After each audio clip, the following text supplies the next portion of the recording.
Yeah. Trials of faith. Listen.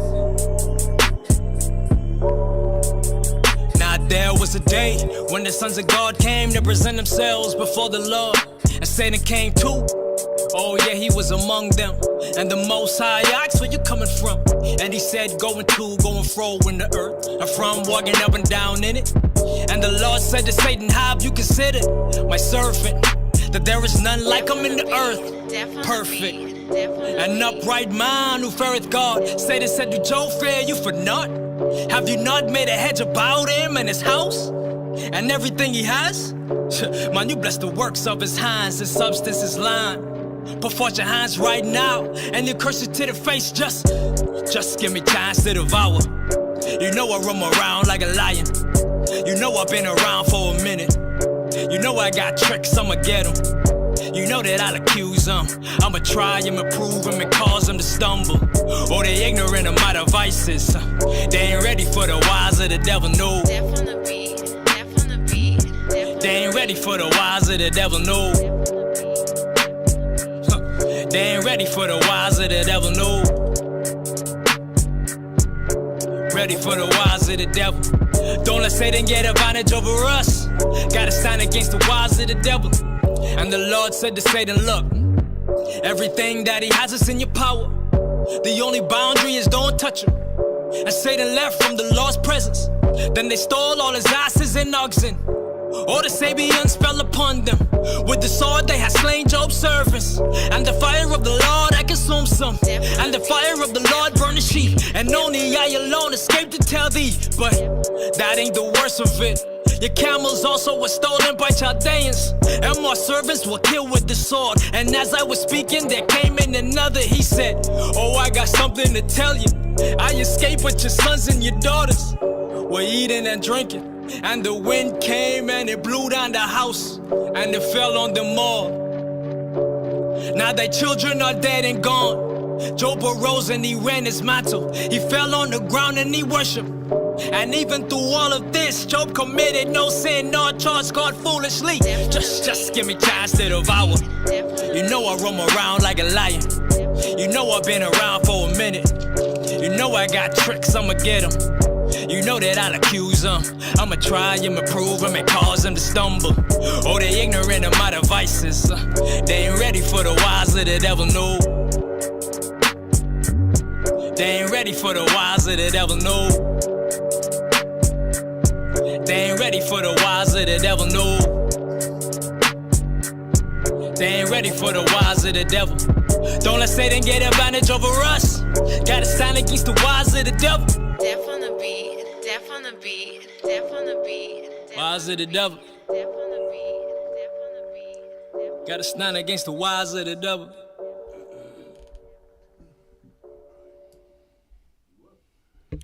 All right, shalom, everybody. Most High in Christ bless. We are the congregation of saints, and I'm your brother Jacob Ben Israel, and I got Brother Stacy. And today's topic is perpetual hatred. Perpetual hatred. You got to put the class picture back up there. Perpetual hatred. Now, I'm not a professional at making these thumbnails, but I'm doing the best I can. But I have perpetual hatred highlighted. I have it highlighted in red. It's white letters, but red around them. And I use the Red Saints logo because of what we're getting into today. Even if you look at the cross and that fire is burning, that fire is what? Red. That imagery, red.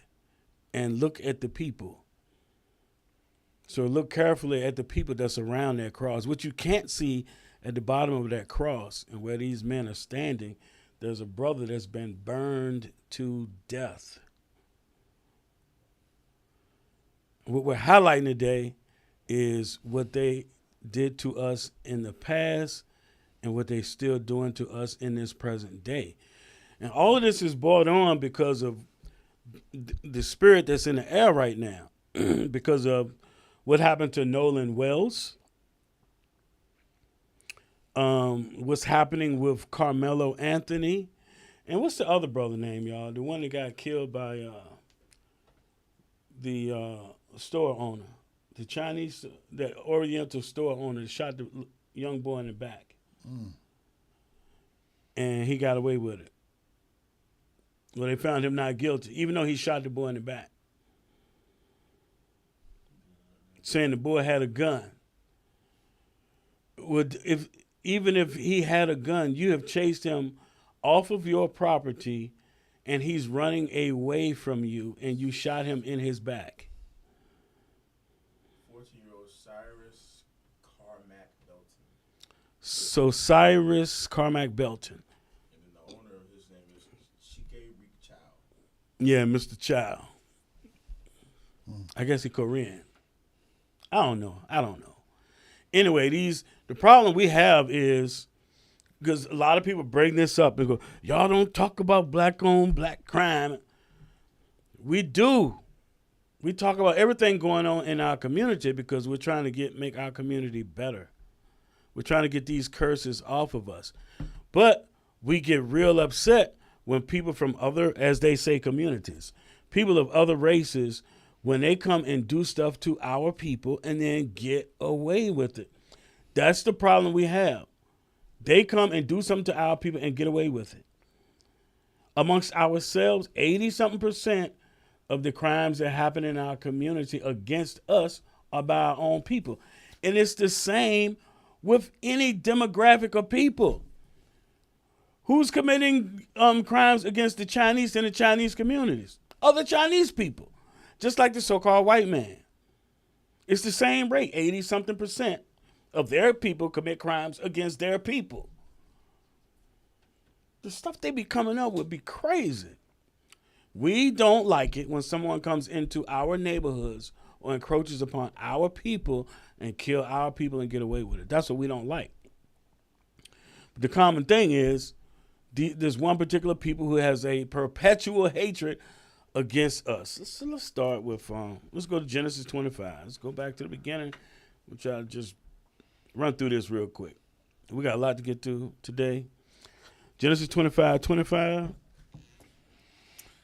Genesis 25 and 25. And the first came out red, all over like a hairy garment, and they called his name Esau. Right.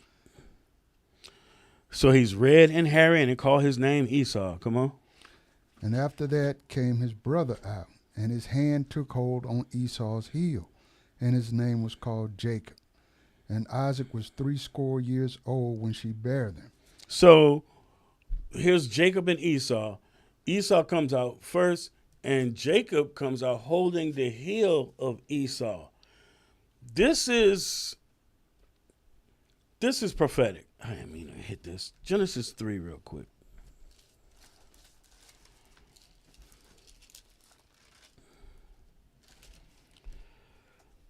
Watch what the Lord says. Verse 14. Genesis 3, verse 14. And the Lord God said unto the serpent, because thou hast done this, thou art cursed above all cattle, and above every beast of the field.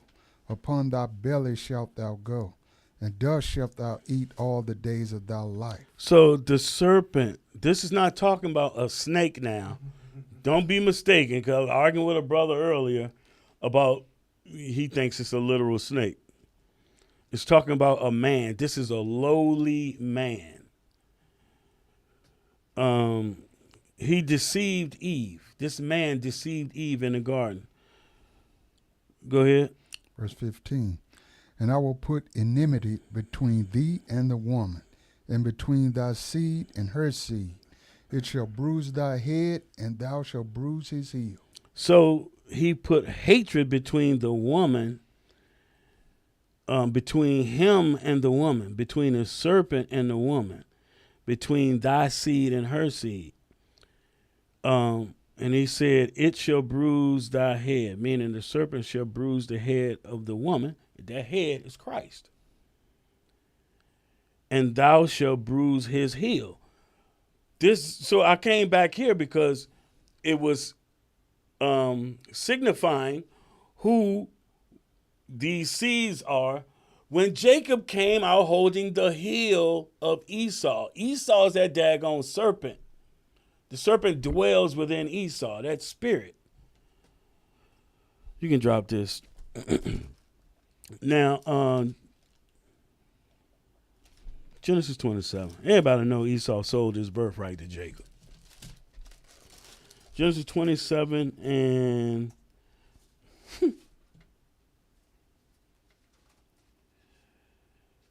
start at 39. Genesis 27, verse 39. And Isaac his father answered and said unto him, Behold, thy dwelling shall be the fatness of the earth, and of the dew of heaven from above. So Esau's going to have the best of the best things on this earth. Go ahead. And by the sword, and by thy sword shalt thou live.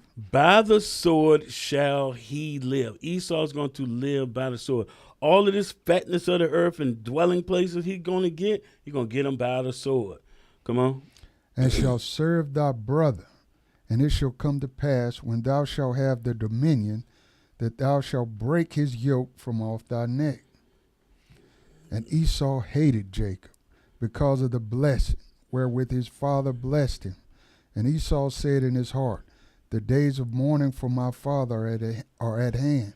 Then will I slay my brother Jacob. So once they're done mourning the death of their father, Isaac, when it comes, he's going to kill his brother. He purposed to kill him. Go ahead, verse 42. Verse 42. And these words of Esau, her eldest son, were told to Rebekah. And she sent and called Jacob, her youngest son, and said unto him, Behold, thy brother Esau, as touching thee, doth comfort himself, proposing to kill thee. So he's taking comfort in proposing to kill Jacob. He never did that, but his children have. They take comfort in putting to death their brother Jacob. Now, First Maccabees. So these are the two parties. There's a perpetual hatred. The Lord said he's going to put the hatred between both seeds, the righteous seed and the wicked seed. First Maccabees 1. Let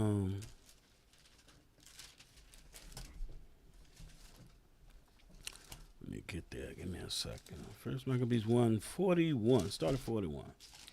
First Maccabees 1 and 41.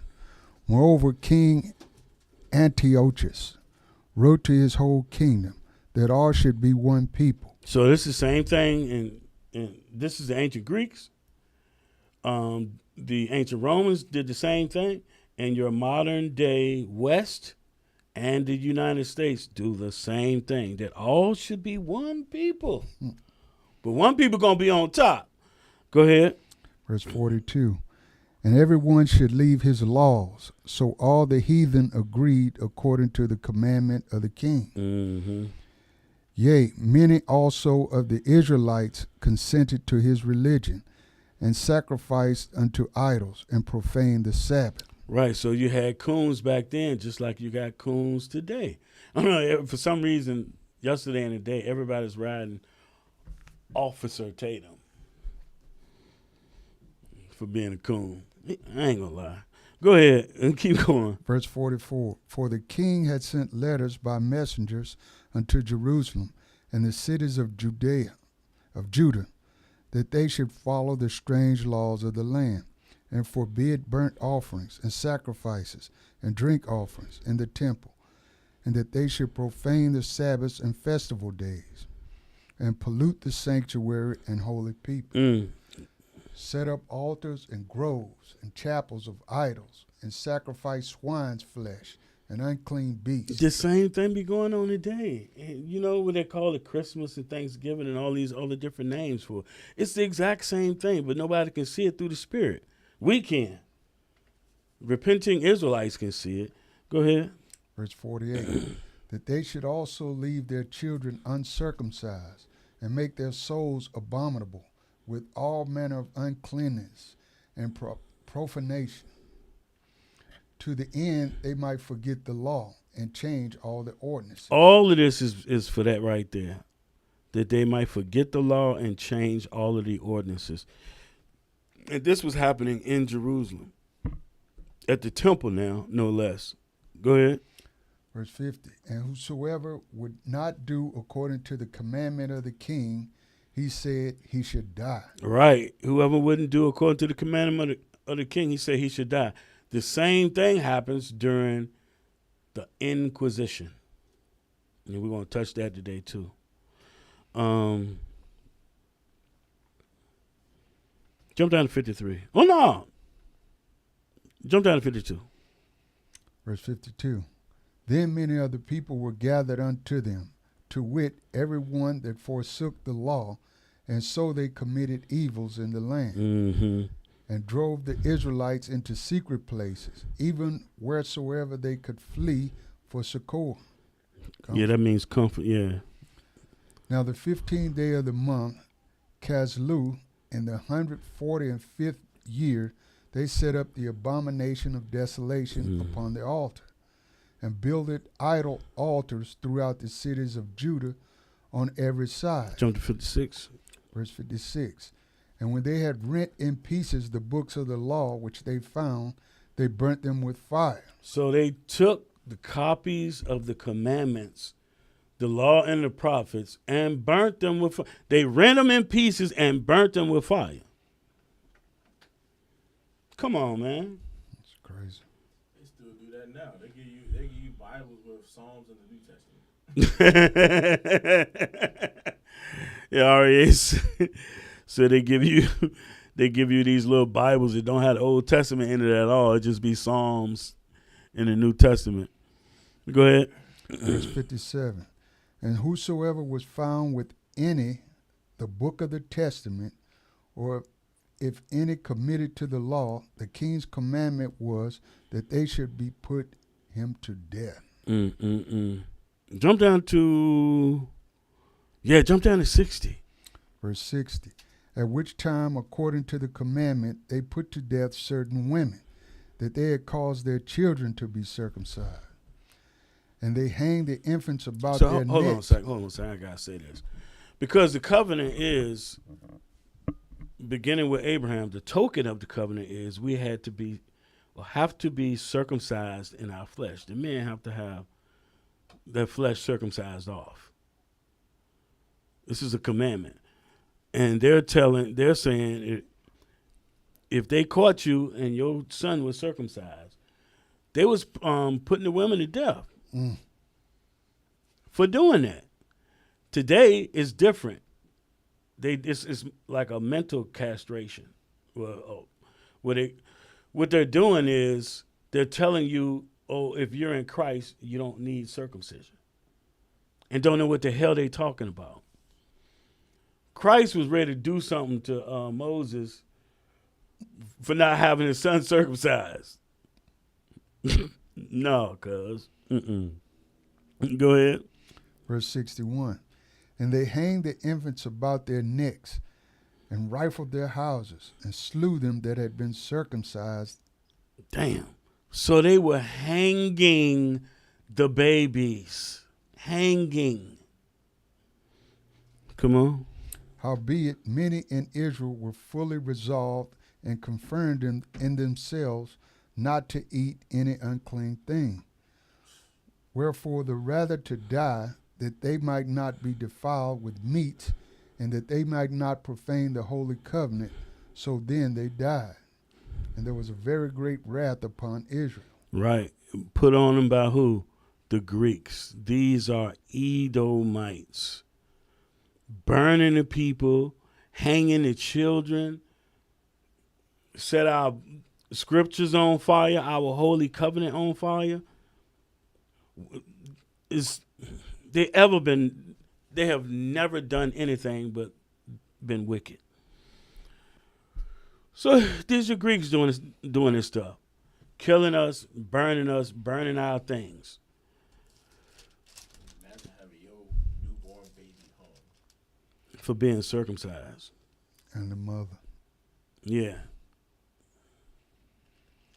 Nothing you can do about it. Chapter 3, 1 Maccabees 3.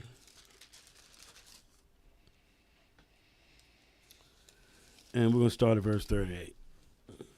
So we're showing you that these people, the Edomites, they've been doing this the entire time. Ever since they broke away after King David and Solomon, because they held them in check. Once the kingdom fell, they started growing in numbers and taking over the damn world.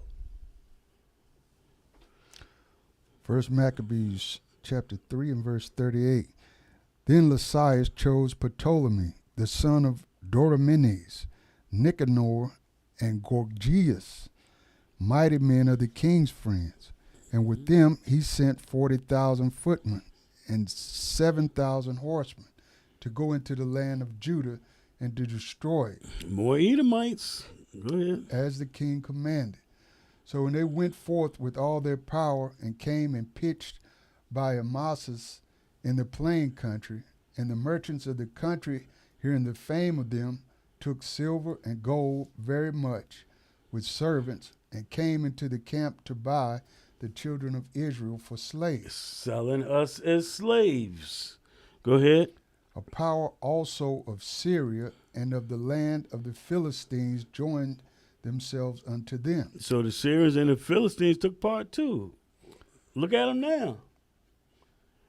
Payback time. Jump down to 45. Verse 45. Now Jerusalem lay void as a wilderness. There was none of her children that went in or out. The sanctuary also was trodden down, and aliens kept the stronghold. The heathen had their habitation in that place, and joy was taken from Jacob, and the pipe with the harp ceased. Wherefore the Israelites assembled themselves together, and came to Maspha against Jerusalem. For in Maspha was the place where they prayed aforetime in Israel. Then they fasted that day and put on sackcloth, and cast ashes upon their heads, and rent their clothes. Right. And laid open the book of the law, wherein the heathen had sought to paint the likeness of their images. Man, stuff just keeps repeating itself. The same thing. And why? Because the Edomites want the covenant. They want it back. You can't get it back. You cannot get it back. This is where this perpetual hatred comes from. Go ahead. Verse 49. They brought also the priest's garments, and the first fruits, and the tithes, and the Nazarites they stirred up, who had accomplished their days. Then cried they with a loud voice toward heaven, saying, What shall we do with these, and whither shall we carry them away? For thy sanctuary is trodden down and profaned, and thy priests are in heaviness, and brought low. Go ahead. And lo, the heathen are assembled together against us to destroy us. What things they imagine against us, thou knowest. How shall we be able to stand against them, except thou, O God, be our help? Right. The only way we can stand against them is if the Lord is our help. Nothing but obedience. So when we're disobedient, that's when these devils take over the damn earth. All right. That's it for Maccabees. So this is the Greeks. This is what they took out. You just jump straight from the Babylonian captivity into Rome. You jump into Jerusalem with Rome there. Leave out all of this stuff, the abomination of desolation, all that stuff. You don't hear nothing about it.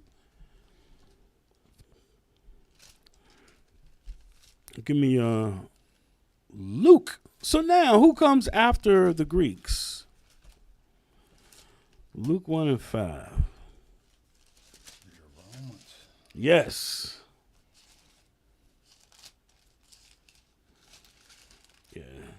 You can go ahead, Luke 1:5. Luke chapter 1, verse 5. There was in the days of Herod, the king of Judea, a certain priest named Zacharias, of the course of Abiah, and his wife was the daughters of Aaron, and her name was Elizabeth. So the point here is, in the days of Herod, the king of Judea. See, he was the king over the province of Judea. He was like we were having a conversation. He was having a conversation earlier about what's his name? John Hyrcanus. You was talking about Matthias. I thought you was talking about Mattathias from Maccabees. Right. And so I was telling you about that. But yeah, John after them, John Hyrcanus caused the forced conversion of the Herods, the Idumeans, and they came to be rulers over us, those Edomites, which is from the tribe of Amalek. Matthew chapter 2 and verse 1. Matthew chapter 2 and verse 1. Now when Jesus was born into Bethlehem of Judea, in the days of Herod the king, behold, there came wise men from the east to Jerusalem. Right. The point here is, it's saying the same thing in the days of Herod the king. This was the time Christ was born. Same time Zechariah and Elizabeth and their son John. Now Luke 19.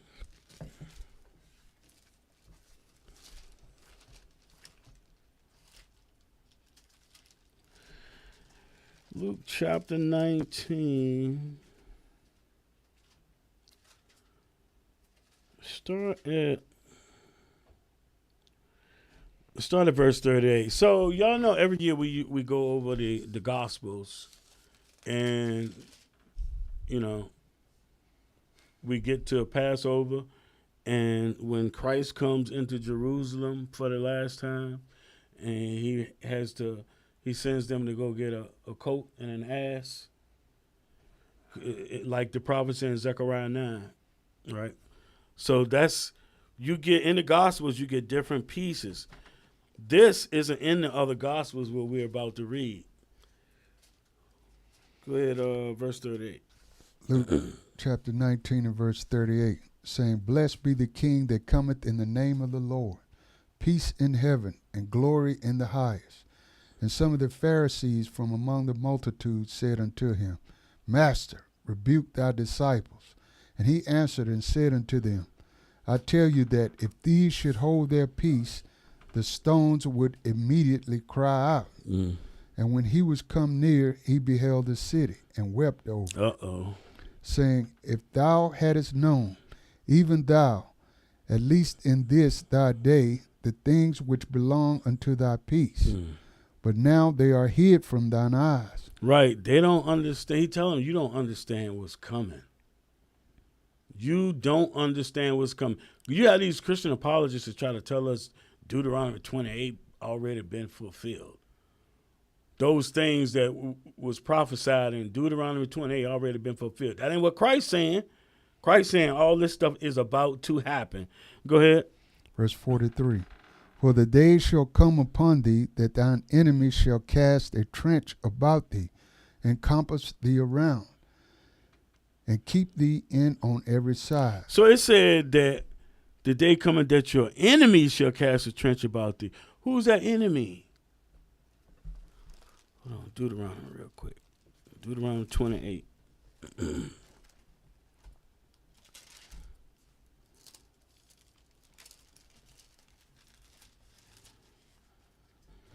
And 48 and 49. Deuteronomy 28 and 48. Therefore shalt thou serve thine enemies, which the Lord shall send against thee, in hunger, and in thirst, and in nakedness, and in want of all things. And he shall put a yoke of iron upon thy neck, until he have destroyed thee. Right, come on. The Lord shall bring a nation against thee from far, from the end of the earth, as swift as an eagle flieth. What's the symbol of Rome? The eagle. Yes. Go ahead. a nation whose tongue thou shalt not understand, a nation of fierce countenance, which shall not regard the person of old, nor shew favor to the young. And he shall eat the fruit of thy cattle, and the fruit of thy land, until thou be destroyed, which also shall not leave thee either corn, wine, or oil, or the increase of thy kine, or flocks of thy sheep, until he have destroyed thee. So I got written right here, 70 AD. So imagine now, what was one of the reasons that that the Jews were so upset with the Romans during that occupation? Besides the taxes, That's the taxes.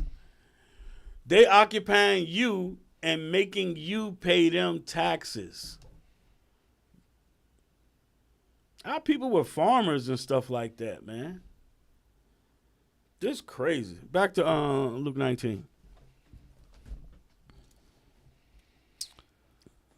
And we was at 44.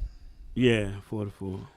And shall lay thee even with the ground, and thy children within thee, and they shall not leave in thee one stone upon another, because thou knewest not the time of thy visitation. See, Christ said it's not going to be one stone left upon another. But they'll try to tell you that wall where they be humping over there, that's the temple wall. No, it's not. Christ said it ain't going to be one stone upon another. Go ahead. Verse 45. And he went into the temple and began to cast out them that sold therein, and them that bought, saying unto them, It is written, My house is the house of prayer, but ye have made it a den of thieves. Right. So, see, this is when you read the other accounts, you'll see where they came and he went and turned the tables over and stuff. He had come and they had got the coat and everything for him, and then he does this. But this part right here, it's only in Luke when he says what's going to happen. He's looking at the temple. They looking at it. And he's like, you don't understand what's getting ready to happen to this place. Luke 21. And start at verse 19. Luke chapter 21, verse 19. In your patience possesses ye your soul. And that's the truth right there. Go ahead. And when ye shall see Jerusalem compassed with armies, then know that the desolation thereof is nigh. Then let them which are in Judea flee to the mountains, and let them which are in the midst of it depart out, and let not them that are in the countries enter thereinto. Right, so it happened at the time of Passover. So everybody's coming, and they get trapped there. Go ahead. Verse 22. For these be the days of vengeance, that all things which are written may be fulfilled. See? So if somebody try to tell you that, the curses of Deuteronomy 28 were already fulfilled. No, Christ is saying this is when all of this is going to happen. Of course, all the prophecies happen over and over and over. But the time, like if you go through and look at it based on time, the being carried away captive into all nations, being carried on to slave ships, that's after Christ.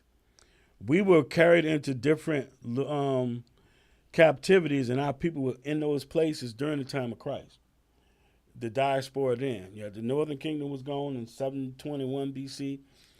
587 BC, you had the Babylonian captivity, and then some of them came back after that, but still people are scattered into all these different places. But then, even after that, the time was going to come where everybody was going to end up going into slavery on ships. None of that happened during the time of Christ.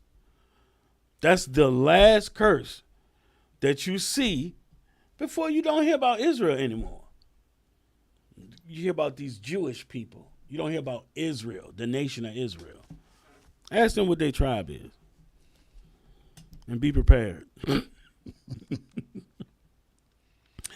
Go ahead. Verse 23.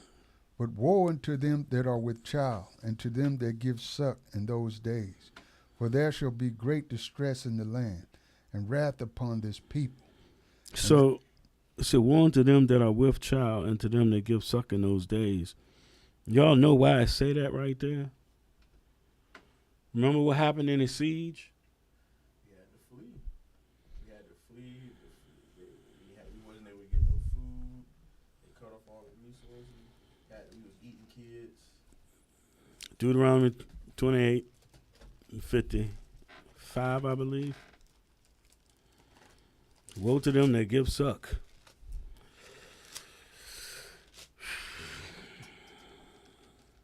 Deuteronomy 28 and verse 55, so that he will not give to any of them of the flesh of his children whom he shall eat. Go ahead. Because he hath nothing left in him, the siege, and in the straitness, wherewith thine enemies shall distress thee in all thy gates. Now that straightness means they keep you in, like you're saying, Arye.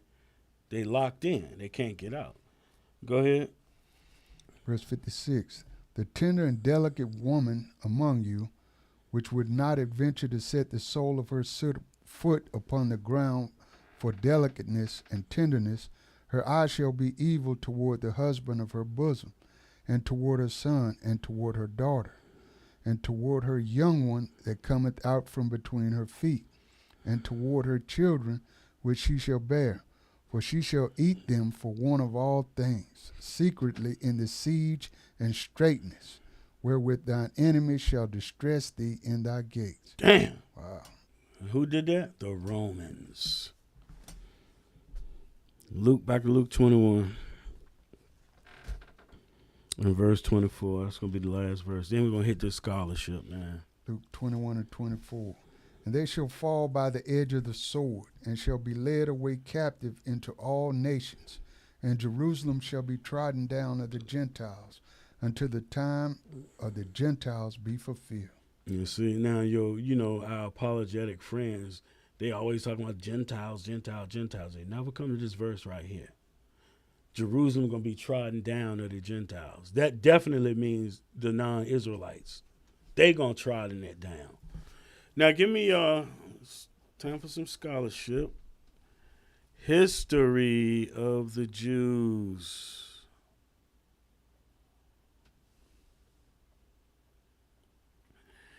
And I'm going to read the first few ones. You got the picture up? It's up? Yeah. So this is the book History of the Jews by Hannah Adams. The next few pictures or snapshots are going to be from this book, and we're coming here to read about 70 A.D. So I'm going to read this first one. Give me the next one. It should be, I think is it labeled 2? Yeah, History of the Jews 2. It's History of the Jews 1. Yeah, History of the Jews. That's the picture? The cover is History of the Jews, and then 1 is what you see right now on the live. Matter of fact, I don't see it. I got it labeled. The first paragraph says Jerusalem was built on 2 mountains. Okay.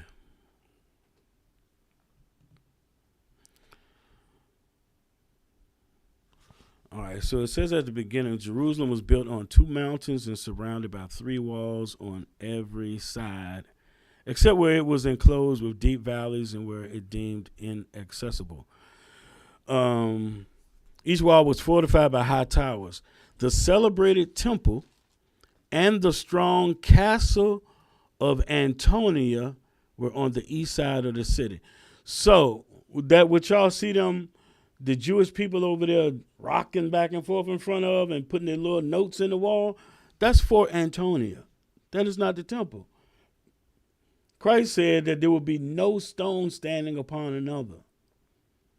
That thing was right by the temple, and that's where the soldiers stayed. So if something went down, they would rush over to the temple.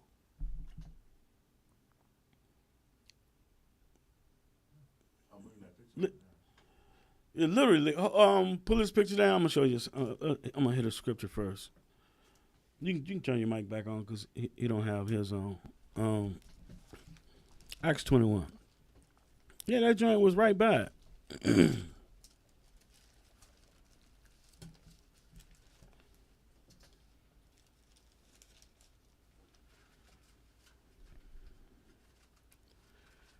verse 28.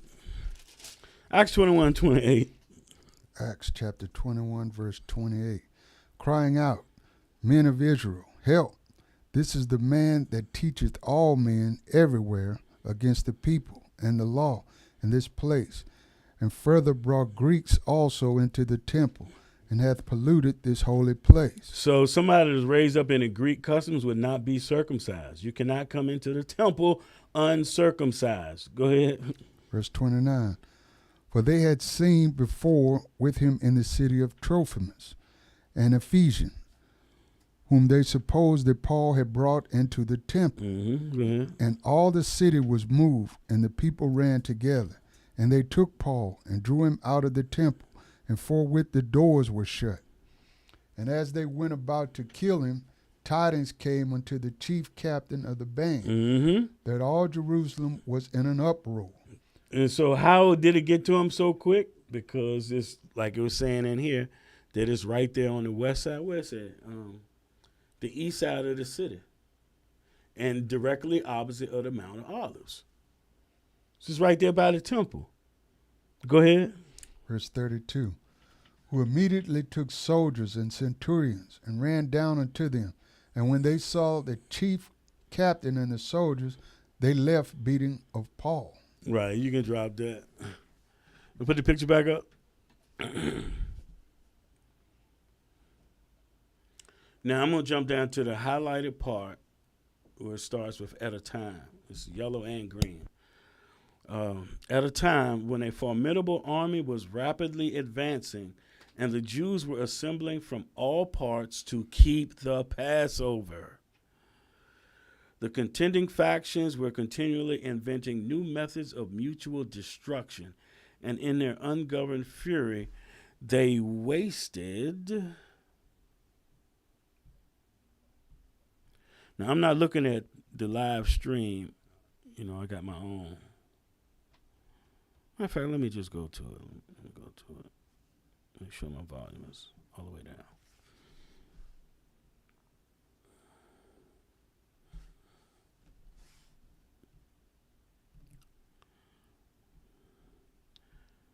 You got the next one up? Yeah. It is page 76. Yes, sir. Okay. And destroyed such vast quantities of provisions as might have preserved the city many years. I'm just going to read the highlighted parts, y'all, because it's a lot. The sight of the Romans produced a temporary reconciliation among the contending factions, because you had the two different factions of Israel going at each other, including the Sakari. That's why I said, I'd be like, why would you name yourself Sakari? That's not a good name. I guess because it means dagger men. But that's about it. Anyway, the sight of the Romans produced a temporary reconciliation among the contending factions, and they unanimously resolved to oppose the common enemy. The enemy of my enemy is my friend. Next one.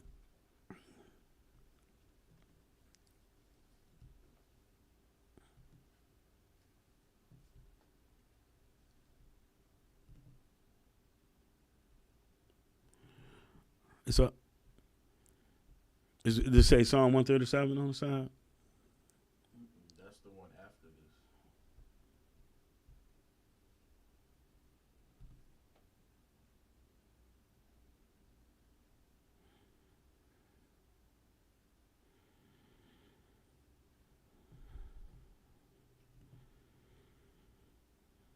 Wait a minute.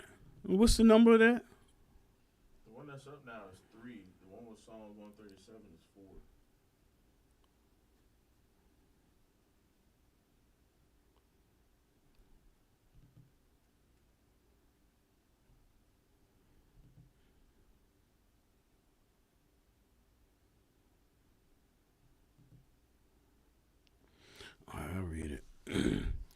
He also seized the sacred oil, which was to maintain the lamps, and even used to intoxicate himself and his party with the wine, which was intended for sacrifice.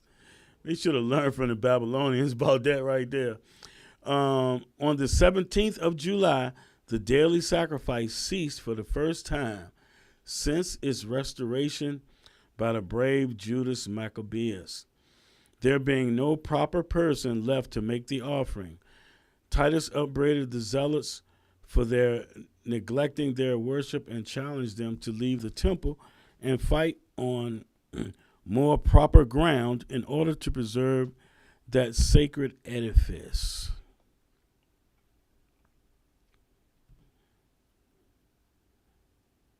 And what's the next one? Maybe I could have missed it. I gotta wait for it. No, you know there's a delay. Yeah, but I made sure I timed it after you said it before you Oh, finished. okay. Yeah, now it's Psalm 137. Yeah, I must have missed that one. I'm transferring them. Says when Titus found that his desire of saving the sacred building, because he was trying to save the temple, but it wasn't to be anyway. When Titus was repulsed with considerable loss, when Titus was found that his desire of saving the sacred building was likely to cost many lives, he set fire to the gates of the outer temple, which being plated with silver, burnt all night, and the flame rapidly communicated to the adjacent galleries and porticos. Titus, who was still desirous of preserving the temple, caused the flames to be extinguished and appeased the clamors of his troops, who vehemently insisted on the necessity of razing it to the ground. That's why I got Psalm 137 right there. It said, race it, even to the ground thereof. The following day was therefore fixed upon a general assault upon the magnificent structure. The utmost exertions of Titus to save the temple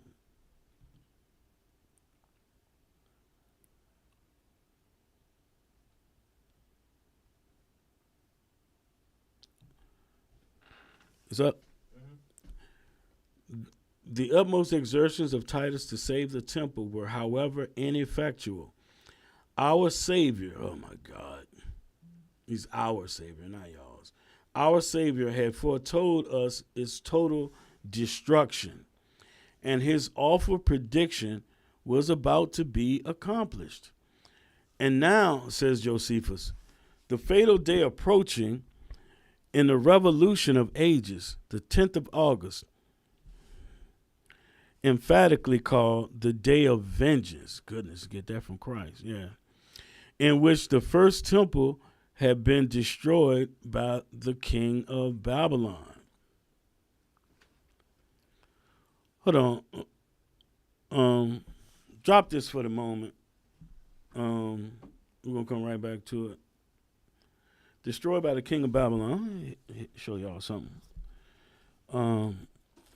First Ezra 4. First Ezra 4 and verse 44. First Ezra 4 and 44. And to send away all the vessels that were taken away out of Jerusalem, which Cyrus set apart, when he vowed to destroy Babylon, and to send them again thither. All right, go ahead.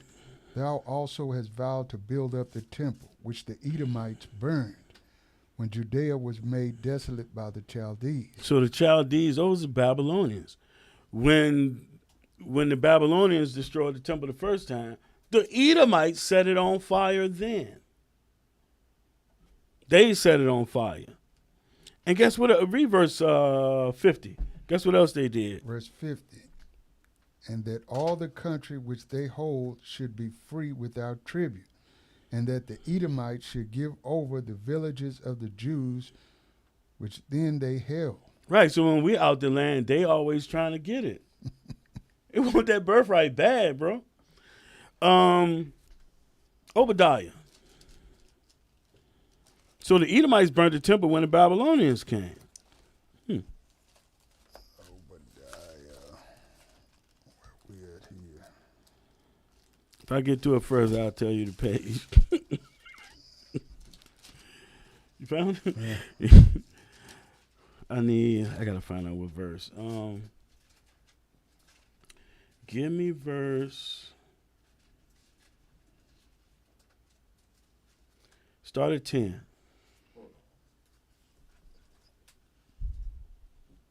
Obadiah 10. You trying to find it? I'm waiting on. For thy violence against thy brother Jacob, shame shall cover thee, and thou shalt be cut off forever. That's that perpetual hatred for that violence against that brother Jacob. You there, Aria? No. What page, Jake? 1074. I'm around it. It's just one page. Well, it's 2 pages. One and verse what? We started at 10.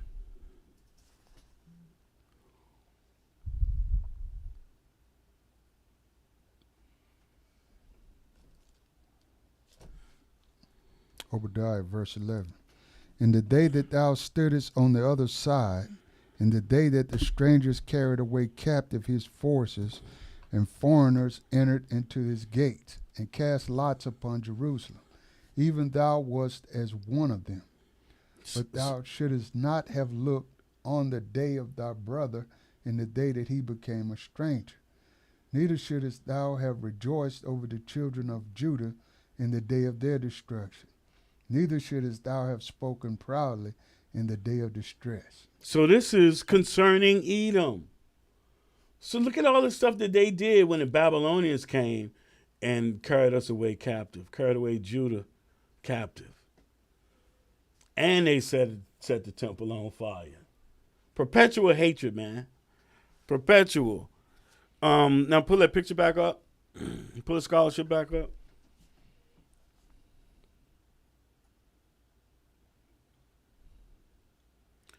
I'm going to start where it says, and now.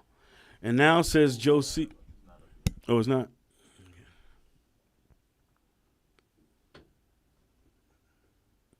How about now? No, okay.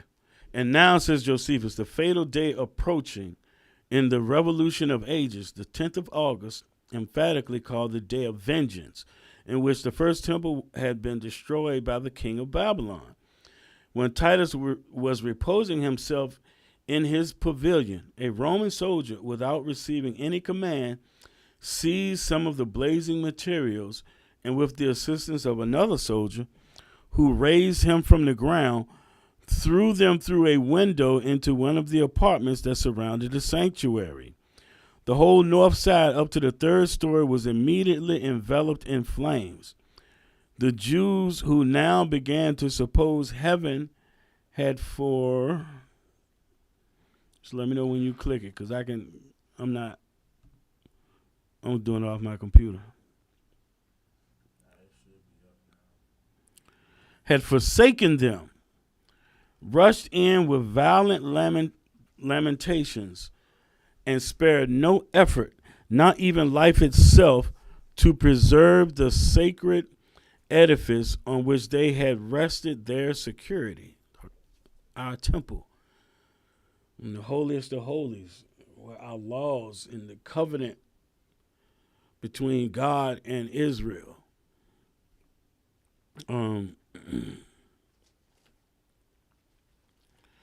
Titus, being awakened by the outcry, hastened to the spot and commanded his soldiers to exert themselves to the utmost to extinguish the fire. He called, urged, and threatened his men, but so great was the clamor and tumult that his entreaties and menaces were alike disregarded. The exasperated Romans who resorted thither from the camp were engaged either in increasing the conflagration or killing the Jews. The dead were heaped about the altar, and a stream of blood flowed at its steps. We got to hit that scripture right there. Drop this. We're going to give me Leviticus 26 and 30.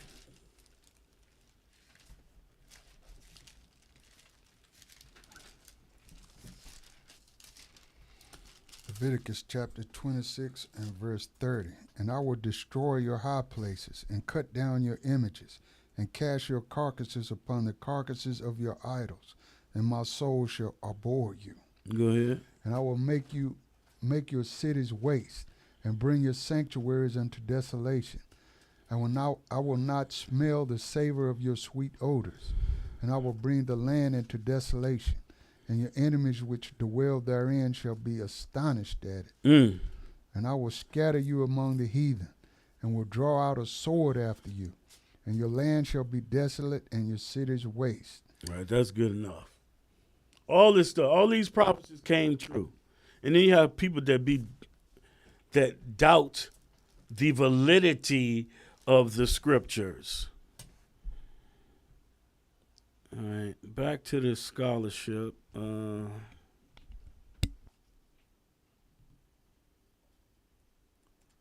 We were done with that one, right? So give me the next one.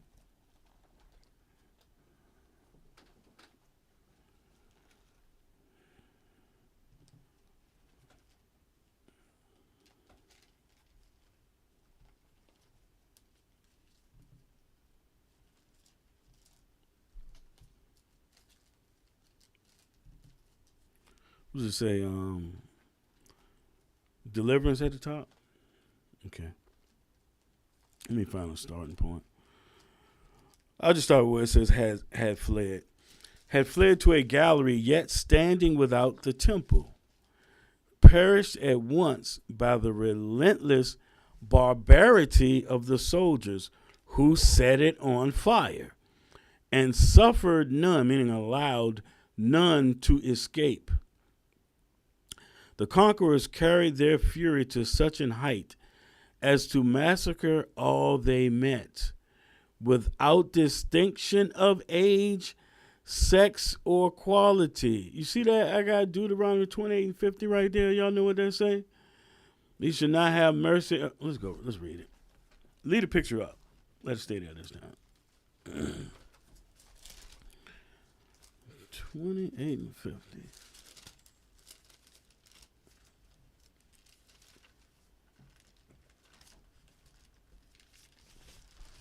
Deuteronomy 28 and verse 50. A nation of fierce countenance, which shall not regard the person of the old, nor show favor to the young. That's them. Exactly what happened. You can drop that.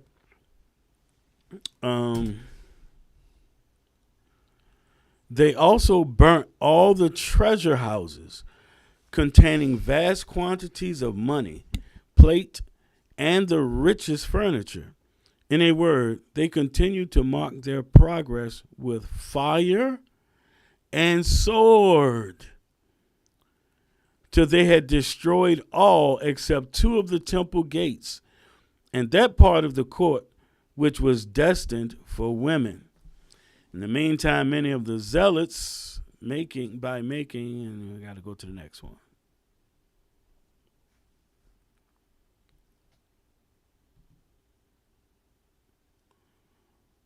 Yeah, I don't know what happened there.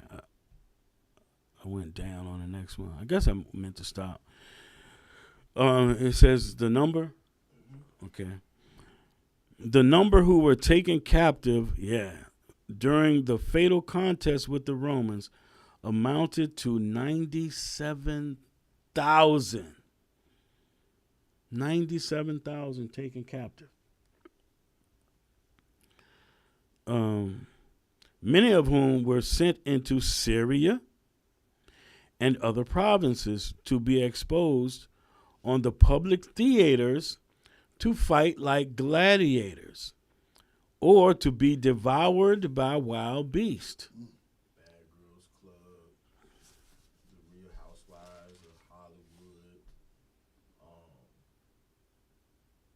sports. You got football. Being a spectacle. That's all these things.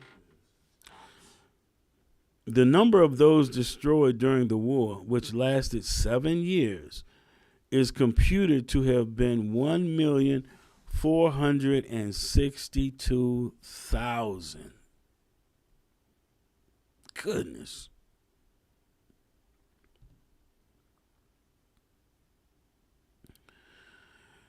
All right, next one. Next one should be chapter, I think that's chapter 8. Yeah, that's chapter 8.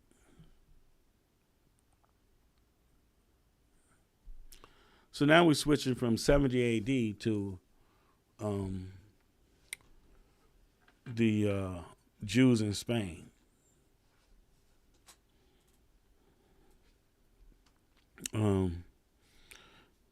Chapter 18, that's what it says. Chapter 18. The Jews in Spain are persecuted by the Bishop of Toledo. They are massacred by the Crusaders. Yes, the Christians.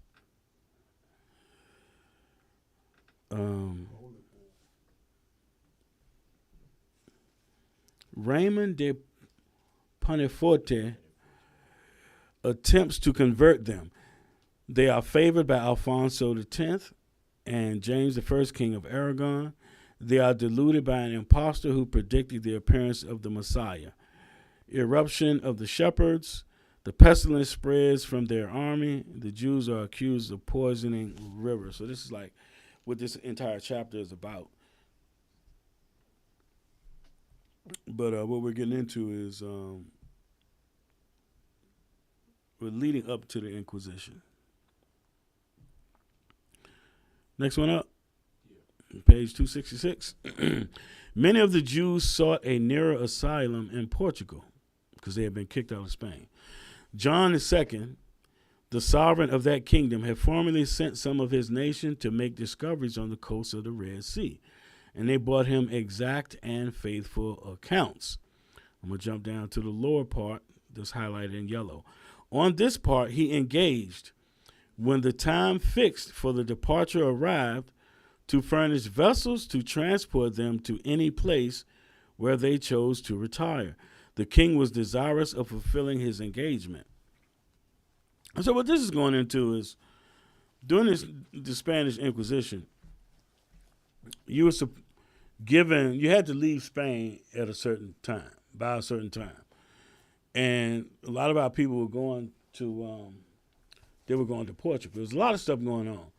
They were taking us by ships to Africa and other places. And those captains, they were killing our people. If they thought you had gold or silver, they thought our people were swallowing it. And then when they get to their destination, they'll crap it out. So what they were doing was cutting you open on the deck of the ship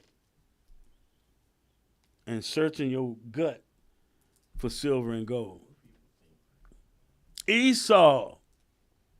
Deck the tree with it. Perpetual hatred. Living by the sword. You got the next one up? It's not really the next one. It just shows the whole paragraph that you're reading on now. Oh, I'll show the rest of it. So it's already up here. Oh, okay. Yeah, the king was desirous of fulfilling his engagement, but his orders were disregarded, and the fugitives who were about to leave Portugal were treated in such a barbarous manner by the seamen that many chose to remain in the kingdom and be sold as slaves rather than expose themselves to the perils and hardships of the new voyage. So when word got back about what was happening to our people on those ships and what happened when we got off of them ships, some of them said, to hell with that, just go ahead and make us slaves. At least we'll be alive. Right. Next one. Okay.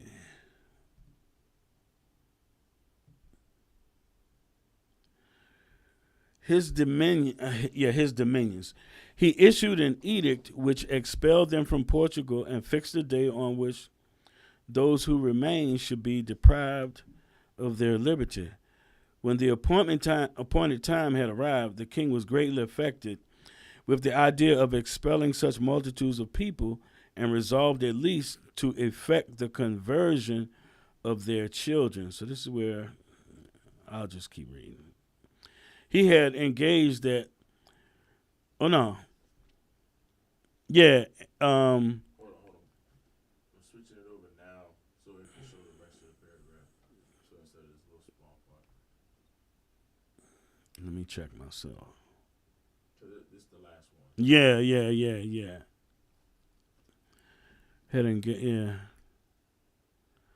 The conversion of their children. He had engaged that ships should be provided for their immigration at 3 principal ports, but he issued a proclamation forbidding them to embark anywhere but at Lisbon. When they arrived at the city, he ordered all the children under 14 years of age to be forcibly taken from their parents in order to be educated in, guess what? None other than the Christian faith. Nice. The execution of this barbarous command was attended with the most affecting circumstances. Many of the wretched parents, in a frenzy of rage and despair, first killed their children and then destroyed themselves. The king had invented so many delays to retard the departure of these unfortunate exiles that many remained in the kingdom and were sold as slaves. So somebody please tell me now, these children that were taken as slaves and then these others that decided that they would, instead of leaving, that they would be taken and sold as slaves. Can you show me these Jewish people being the people that we know of as the Jews today? Yours is off.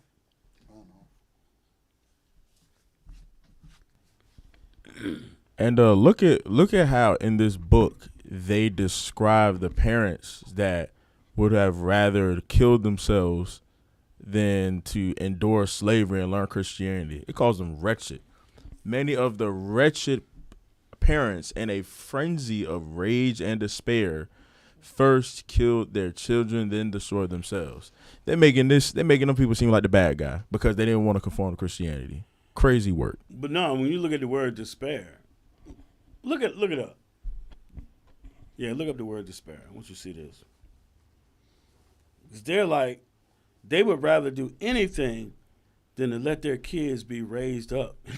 I was mainly talking about just they called them wretched. Like what? Like you? Yeah, I mean, but the reason they're calling them wretched is because of all the things that's happening to us. It's not saying that we're a wretched people. Oh, but the okay. things that we're going through is wretched. Yeah, because that's how I'm reading. I'm like, they called us wretched because we didn't want to conform to Christianity and go through. It literally said before the execution of this barbarous command was affecting most circumstances. Yeah. So this is the definition of despair. Despair refers to the complete loss or absence of hope. Yeah. So they didn't have no hope, so they decided to kill their kids rather than to give them to them devils and have them raised as Christians. But everybody think, oh, I'm a Christian. That is not a good thing. That's derogatory. Literally. Jews and Moors in Spain. I'm going to read this one too. I'm going to let you handle the last one.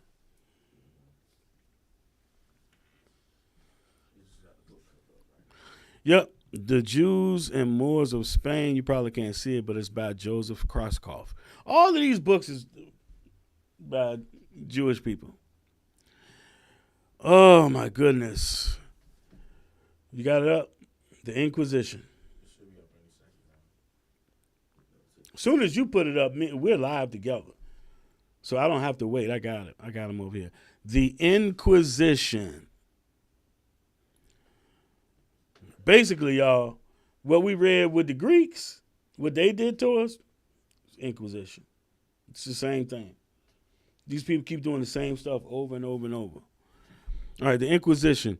Jewish and Moorish intelligence advance, followed by physical decline. This decline, the cause of their downfall, the Spaniard again ruler over Spain. The Inquisition established to establish if Jews become new Christians. Oh. Oh. The Inquisition established Escape if Jews became new Christians. Oh, okay. Christianity, no help to the Jews. Thomas de Torquemada, that devil.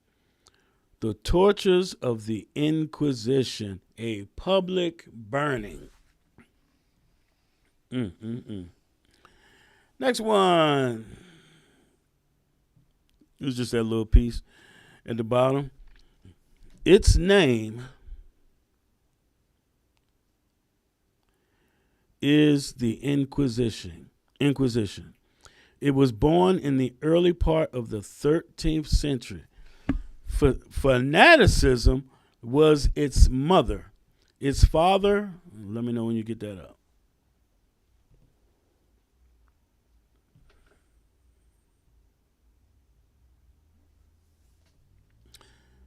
So, his father was Saint Dominic.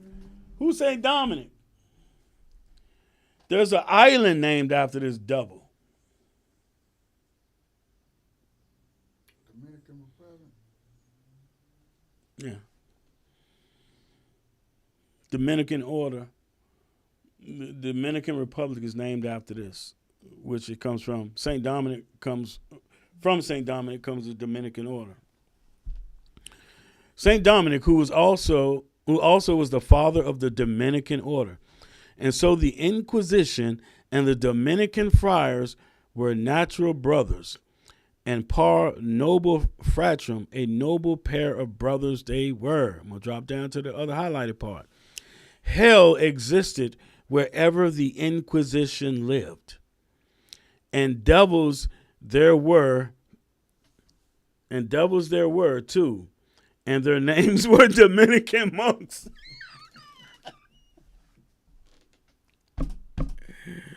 Woo.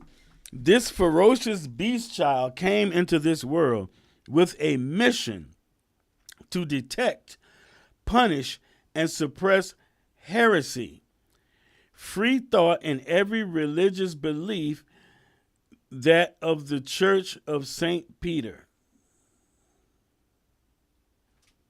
Oh, except that, it says save that of the Church of St. Peter by their estimation. Boy, if they really knew what the scriptures were saying. Next one, Aryeh.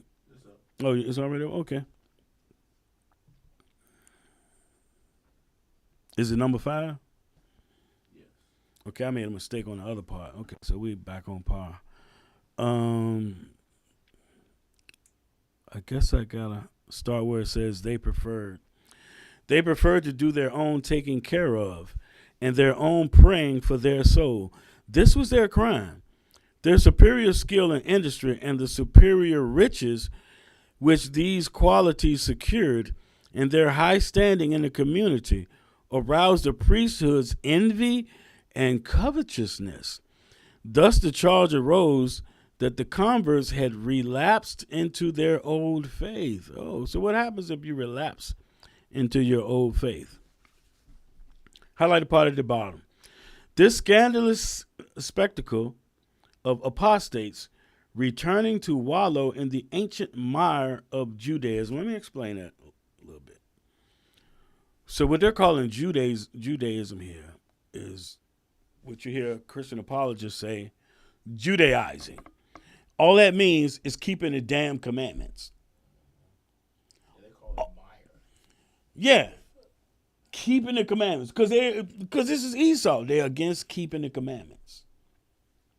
Remember, they despise the covenant. They despise the commandments. Oh, you want to say something? Yeah, for those who don't know what mire means, it says a mire is a tract of wet, swampy ground like a bog or marsh, deep mud. That's how they're describing keeping the commandments. Because they despise it. They despise it. And those that despise it, not going to get the kingdom. They're not going to get the kingdom.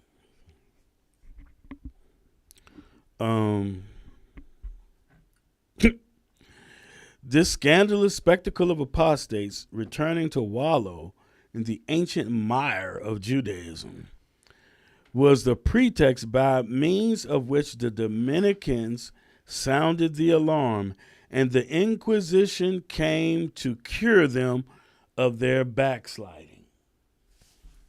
In other words, they looking for you to see if you're keeping the commandments so they can cure you of your backsliding. Remember on our call Thursday night? So on our call Thursday night, I was showing them how the Lord said that when you find who stole a Babylonian garment or Babylonian garment, to burn him, right?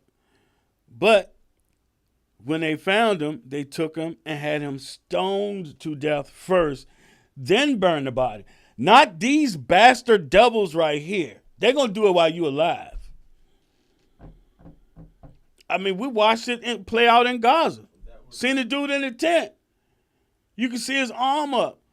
He's on a gurney already hurt. They blow the tent up and dude's just on fire. He can't get up, can't do nothing, man. This is one way for them to go. One way for them to go, man. I knew it was in Joshua. I just couldn't remember where it was. Yeah. Well, weird. Does it say Inquisition at the top of the page? Page 179? Mm-hmm. All right. So y'all know Ferdinand and Isabella? Heard of them? Mm-hmm. Yeah. They funded, they were the king and queen of Spain. And so they funded Christopher Columbus using the money that they got from conquering the Jews and taking their money. Castile, the kingdom of Isabella, had till then refused admission to the Inquisition. Jump down. Isabella herself trembled at the very mention of it. But in an evil hour, Thomas de Torquemada, condemned to infamous immortality by the signal part which he performed in the tragedy of the Inquisition, became her confessor. That man, if man, I may name him, that vilest blot upon the history of religion, of Spain, of civilization, was the fiend incarnate. His very name still represents the superlative of maniacal fanaticism. Next one.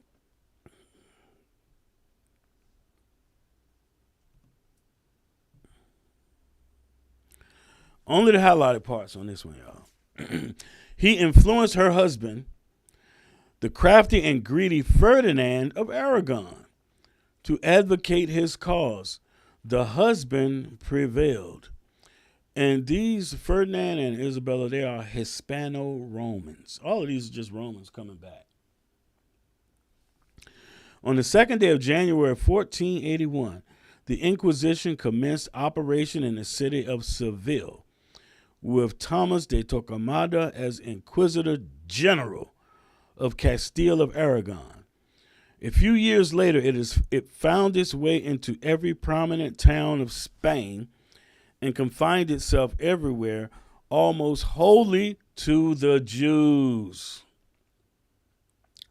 Meaning it was created for the Jews to keep you from backsliding into keeping commandments. The severity and savage alacrity of it may best be learned from the appalling fact that during the 18 years of Torquemada's ministry, an average of more than 6,000 convicted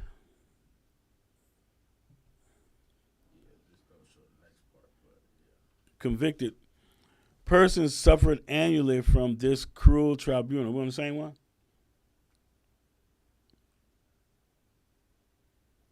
You don't got that one up here.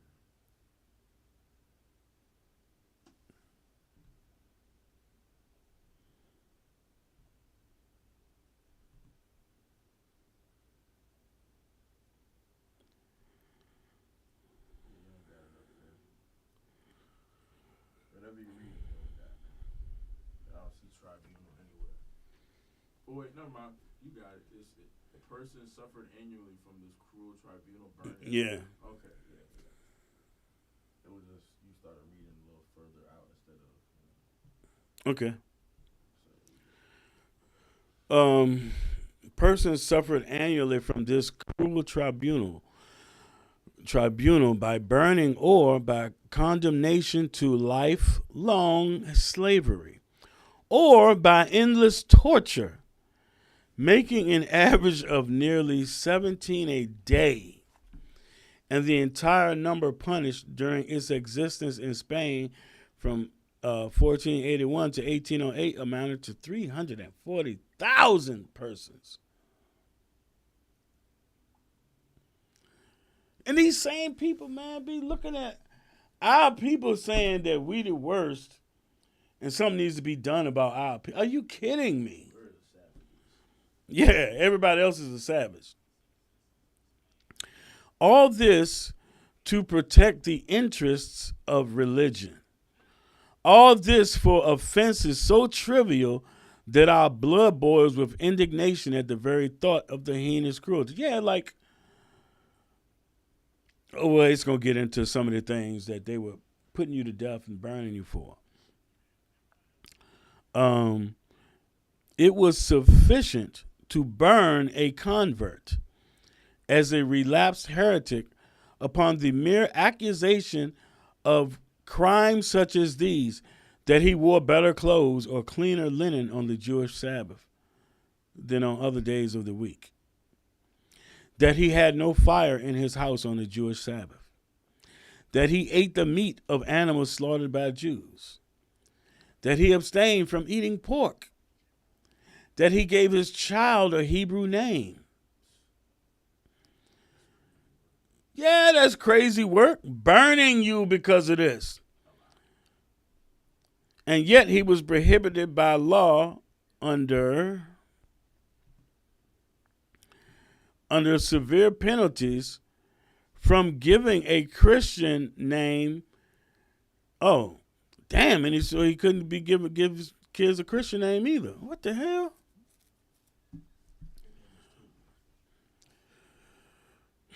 That on the Day of Atonement, he asked for forgiveness. Imagine you slaughtered millions of thousands of people, and then on the Day of Atonement, ask for forgiveness. No, they're forbidding you to ask for forgiveness on the Day of Atonement.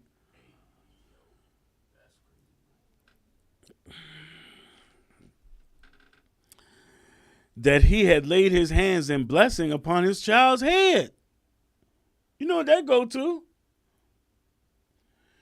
When our patriarchs, when they were close to dying, they would put their hand on their head and give you your blessing. Literally. I mean, I plan on doing that with my son. If I feel ill to the point where I'm going to die, I'm going to call for him. Because that's what happened.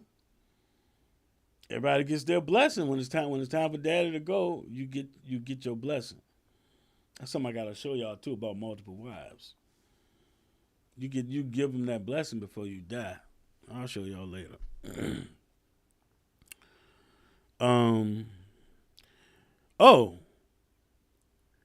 That he laid his hands in blessing upon his child's head without the sign of the cross. And numerous others equally as harmless. There's a little highlighted part down the bottom. No better chance existed for wreaking vengeance on a Jew. So the point behind all of this is to keep you from keeping the commandments. They're forbidding you to keep the commandments. Just for time's sake, we didn't go to 2 Maccabees 6. but you couldn't even profess yourself at all to be a Jew. But we went to chapter 1. You couldn't keep the commandments. You couldn't say that you agreed to keeping of the commandments. They will put you to death. It's crazy. But Right? according to Christians, nobody knew they were Israelites. The Israelites is just a new thing in what? When did they start? When did these congregations start? 19 or whatever. This is proof that we knew who we were. We may not have been perfect or 100% correct or whatever the case may be, but throughout time and history, we knew who we were. Yeah, we had some idea of who we were.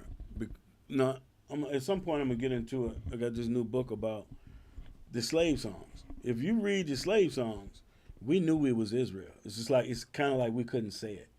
Mm-hmm. Like if you couldn't say it, you couldn't tell the white man you was the people that the Bible talking about. And after hearing all this in this book, I understand. Like, bruh, like if you talked about being a Jew wasn't really talked about because of what's going on right now. We're reading in this book. Folks was being burnt, alive, hung, killed. So naturally, information about you being a Jew or an Israelite is not as plentiful as it is now. Whereas, you look up, you go on Facebook, you see dudes saying, "Oh, I'm an Israelite, I'm a Jew," or whatever. Yeah, you couldn't do that back then. And this is the reason why. They'll laugh you to scorn anyway, because all they know is white folks being the Jews. You got this other page up? Is it 182? Yeah, I got it up.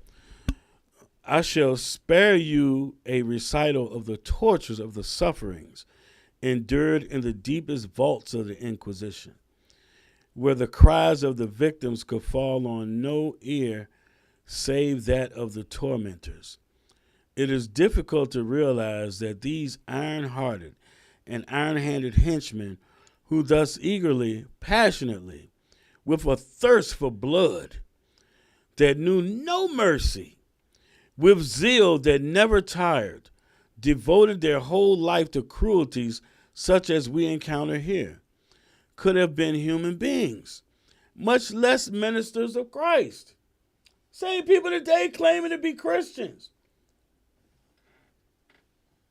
and doing every evil thing.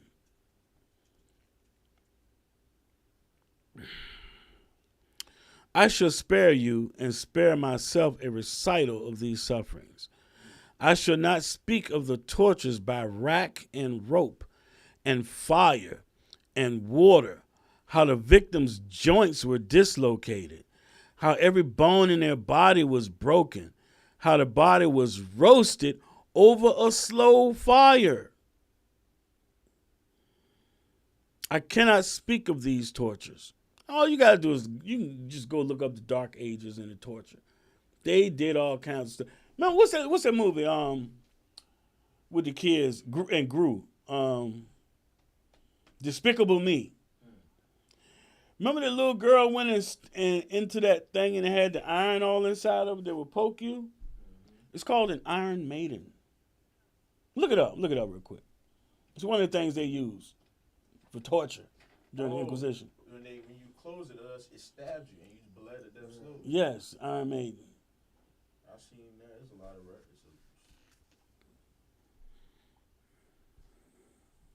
Not the rock band. Yeah, who would name themselves that?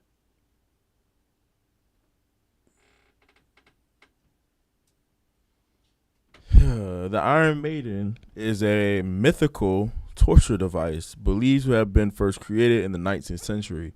It consists of a solid iron cabinet with a hinged front and spike-covered interior, sufficiently tall to enclose a human being.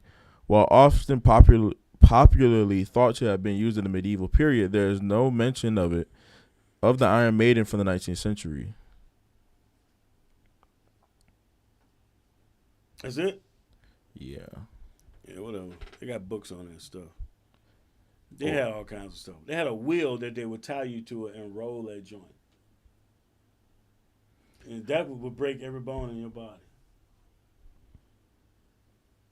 Who does that? All right, where we at? it still continues on. What page we on? It doesn't show a page. It shows the bottom of the last one. Oh, it say public burning on it? No, yeah. Yeah, I'm just gonna read. I'm gonna pick up where it says to endure. To endure all these tortures and live was thought positive proof of satanic life. God. And the strongest ground for burning. Nearly all pled guilty to whatever they were accused of, and to more too, after a short experience with the rack. Because it makes you confess. You will confess to anything to stop the pain. And confession brought public burning. Damn. This was the last scene in the bloody tragedy so wrongly named auto de fe, a.k.a. the act of faith. Damn. Next one.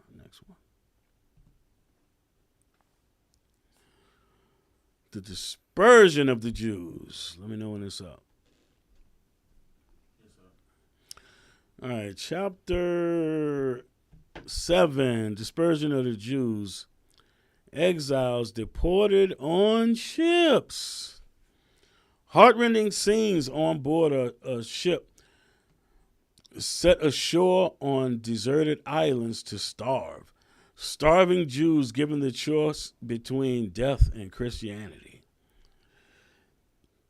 Mercifully, Italy, crafty Portugal, Torquemada's edict eclipsed the expulsion of the Jews from Portugal. That's what's in this chapter. We're not going to get into all of that. We're just going to highlight certain things. All right. I might as well read this whole thing. Thus mournfully closed the last chapter. These are sad words fraught with anguish and despair. Yet, however sad, however despondent and hopeless, however much of grief and anguish and despair they convey, they befell the Jews of Spain, and they failed together.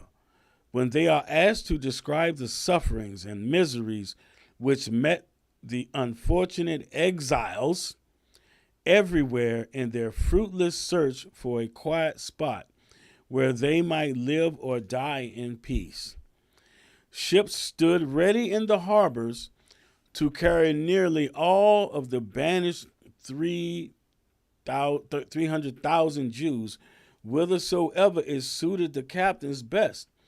Into these ships the exiles were literally packed, crowded together without regardless to sex. Let me say, while you get that next one, let me say something real quick.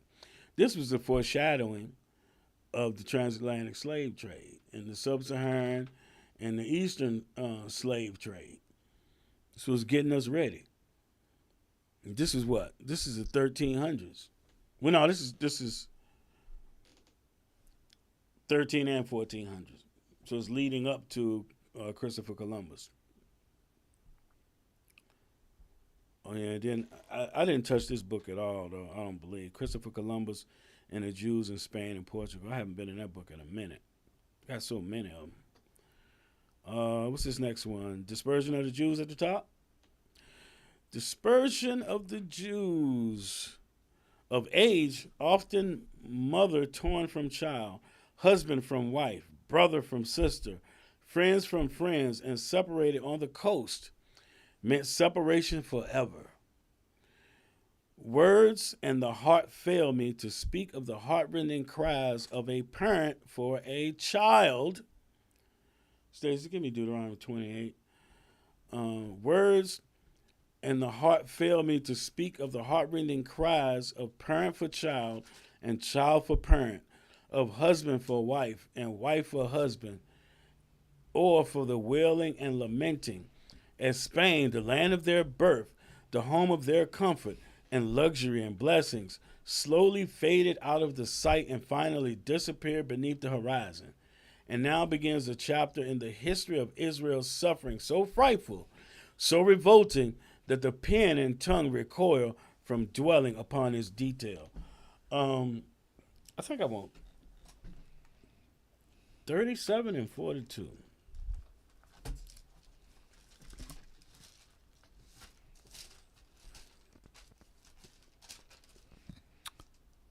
Deuteronomy chapter 28, verse 37. And thou shalt become an astonishment, a proverb, and a byword among all nations whither the Lord shall lead thee. It was 32. My bad, y'all. Verse 32. We're going to read 32 and 41. Deuteronomy 28 and 32. Thy sons and thy daughters shall be given unto another people, and thine eyes shall look and fail with longing for them all the day long, and there shall be no might in thy hand. Right, no might in thy hand. Verse 41. Verse 41. Thou shalt beget sons and daughters, but thou shalt not enjoy them, for they shall go into captivity. Right, now, where we at, REA? Yeah, I finished that one, so it's the next one. You got that up? Okay. It says, another shipload was cast out by the barbarous captain upon the African coast, where the African savages pounced upon them and abandoned themselves to frightful cruelties. So not only did you have to endure the stuff that happened on the ship with the captain, if you made it and they let you off, then the Africans that seen it, they was jumping on you. Next one. Say 211 at the top.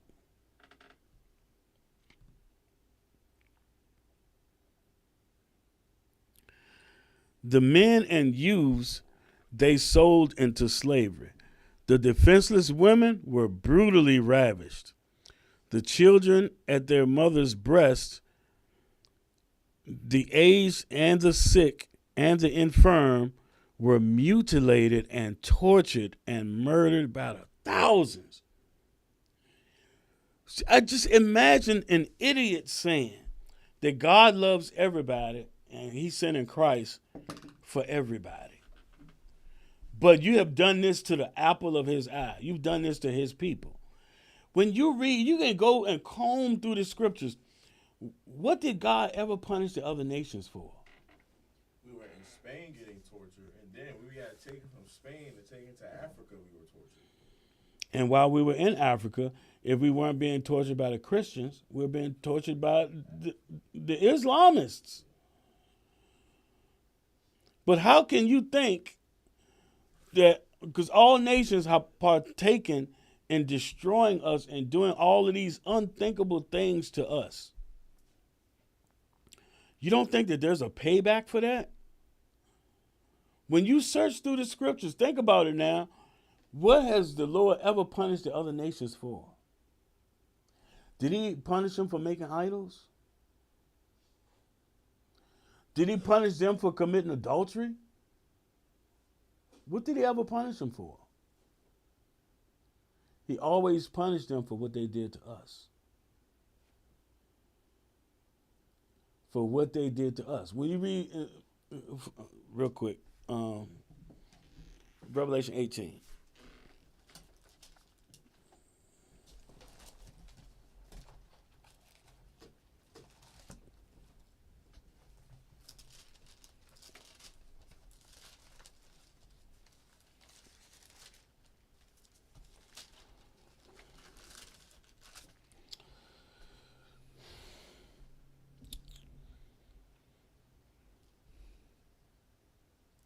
Start at 4.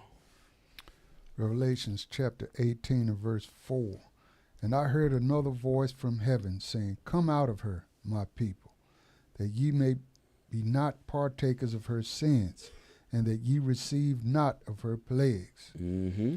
For her sins have reached unto heaven, and God hath remembered her iniquities. Here go the point. Reward her even as she rewarded you, and double unto her double according to her works.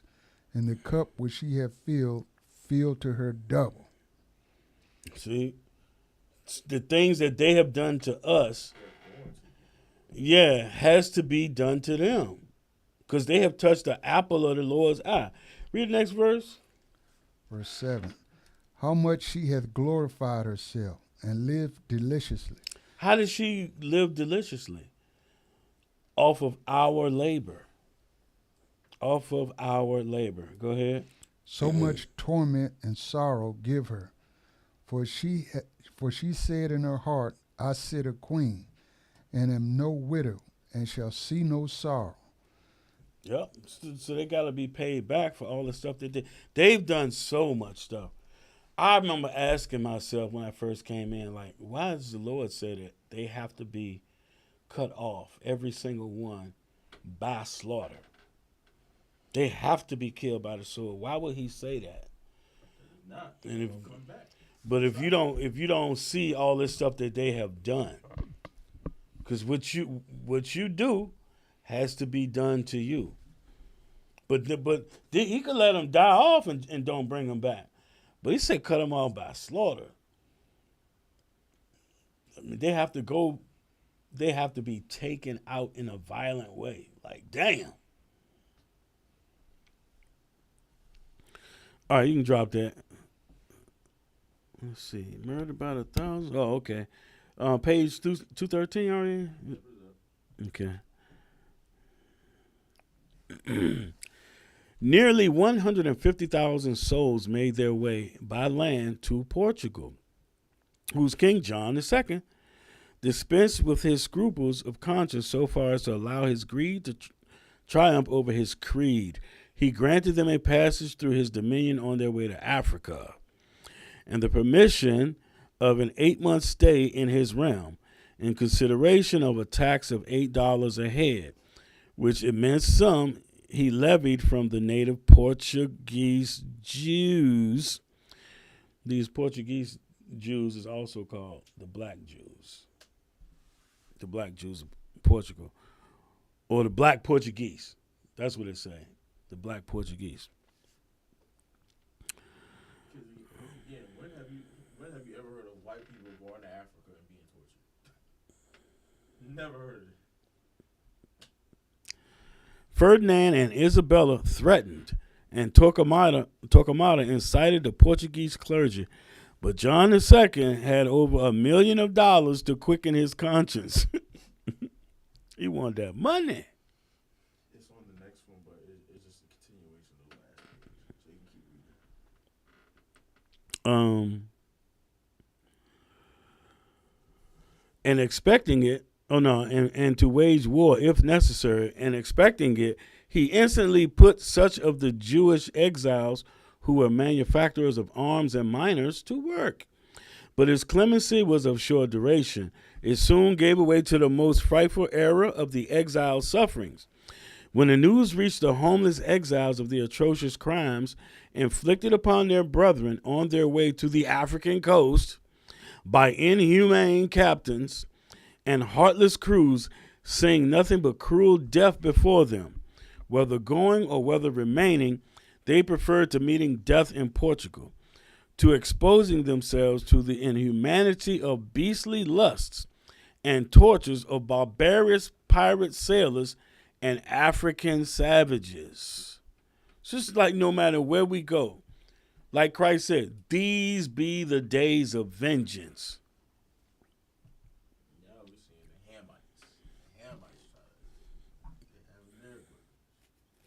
Page 214. What's up? Ham, you shall be a servant of servants. Mm-hmm.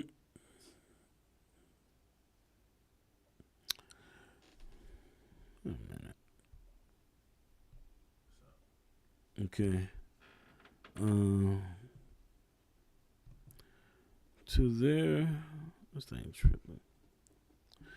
To their misfortune, oh no, that's a whole different page, and lashed the populace into a relentless fury because of the visitation of the plague and the breach of contract on the part of the Jews. He's talking about the Black Plague. They try to blame that on Jews too. What was it? Yeah, what was that? Caused by fleas. They're biting the rats and then biting the people. Yeah.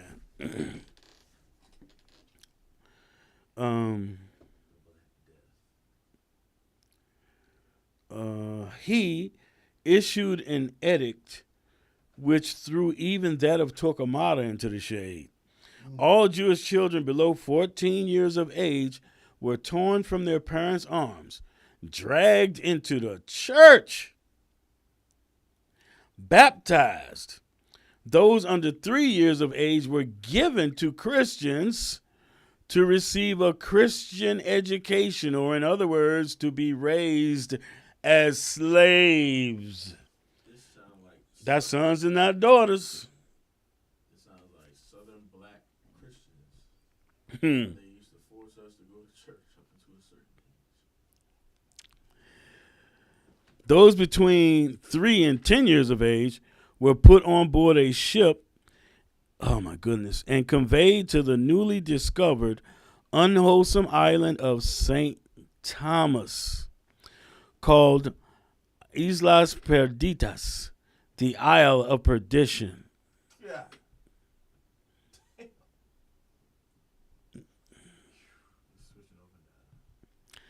The Isle of Perdition, which was colonized by Portuguese condemned criminals to fare as best they could. And that, I mean, we'll look at Australia, same thing. They took their criminals and sent them over there. And what did they become? Prosperous.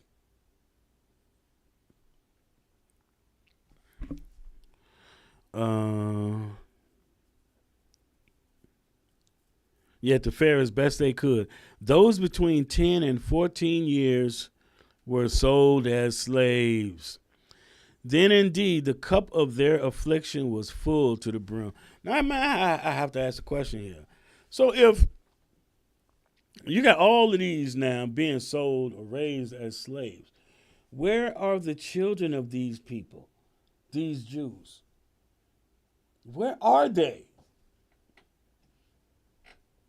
How come we've never seen them? You know what I'm saying? How come you don't see them? How come the Jewish people ain't talking about it today if this happened today? That's what I'm talking about. Them. If this them, they should have some proof. Oh, they talk about it.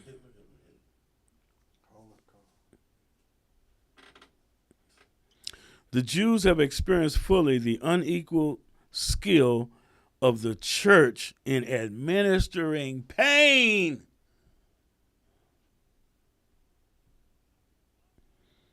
Got the next one up? Like, it does not get any better, man. These people, but these are the people some of our people look up to. Is this the last one? Got 2 more. Oh, yeah. So this one is...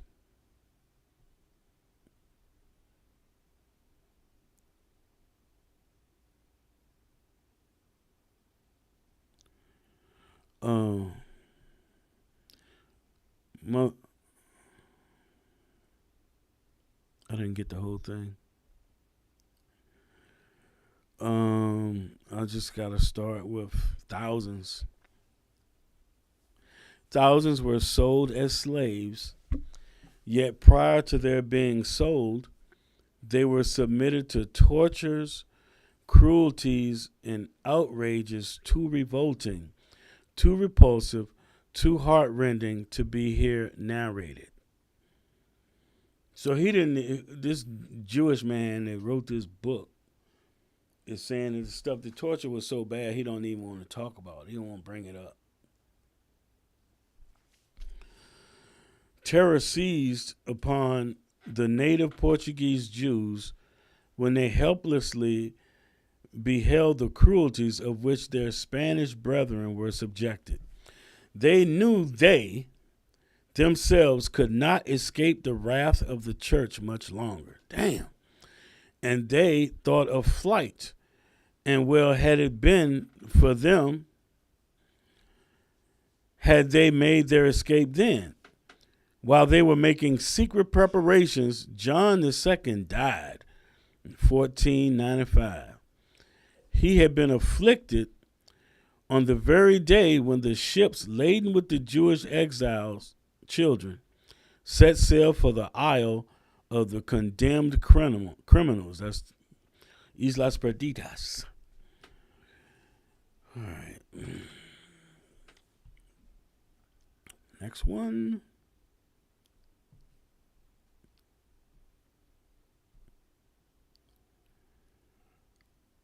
I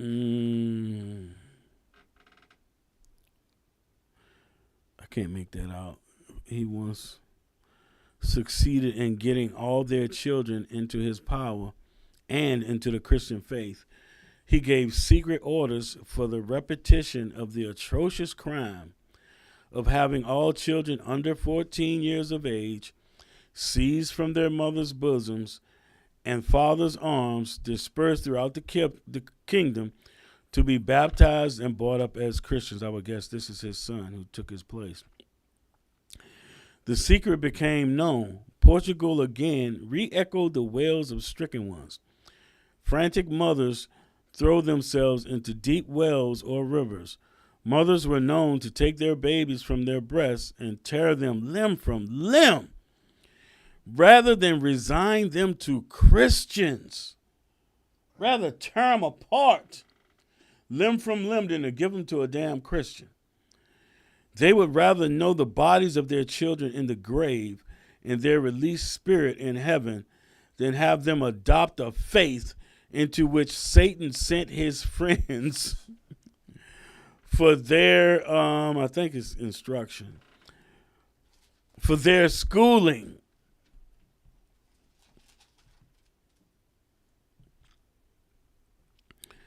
With all parents' opposition, the king's order was executed. Many accepted baptism, but not enough to please the king. And to wreak vengeance upon them for thwarting his wishes, he revoked his edict, seized all who had not yet fled, and sold them as slaves. Man, that's going to do it for the end of that. I mean, that's the end of that book. This stuff these people been doing is just so atrocious. Hold on a second, y'all. Just thought about something. Bear with me.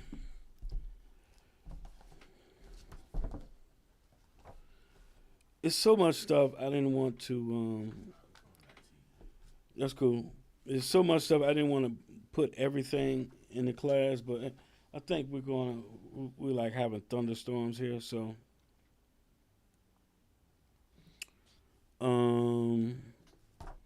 This book is called The Critical Review or Annals of Literature, Volume 57. I just want to read this part real quick. It says, Prince Henry's colonies were enlarged by his successors. King John II in 1492 expelled all the Jews to the island of St. Thomas, which had been discovered in 1471, and to other Portuguese settlements on the continent of Africa. And these banished Jews, the black Portuguese, as they are called, and the Jews of Loango, who are despised even by the very Negroes, are descended. Fleeing from Spain onto Portugal, where John had them taken to Africa or sold into slavery or gave their children to another people. All of this stuff line up with the scriptures, man. So now, Aryeh,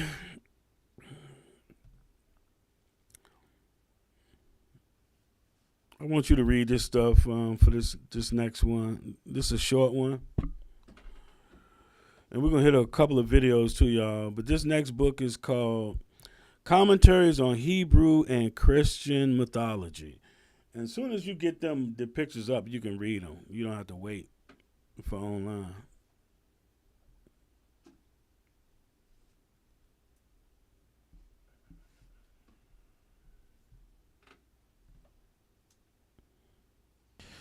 This book is called Commentaries on Hebrew and Christian Mythology by Parrish B. Ladd.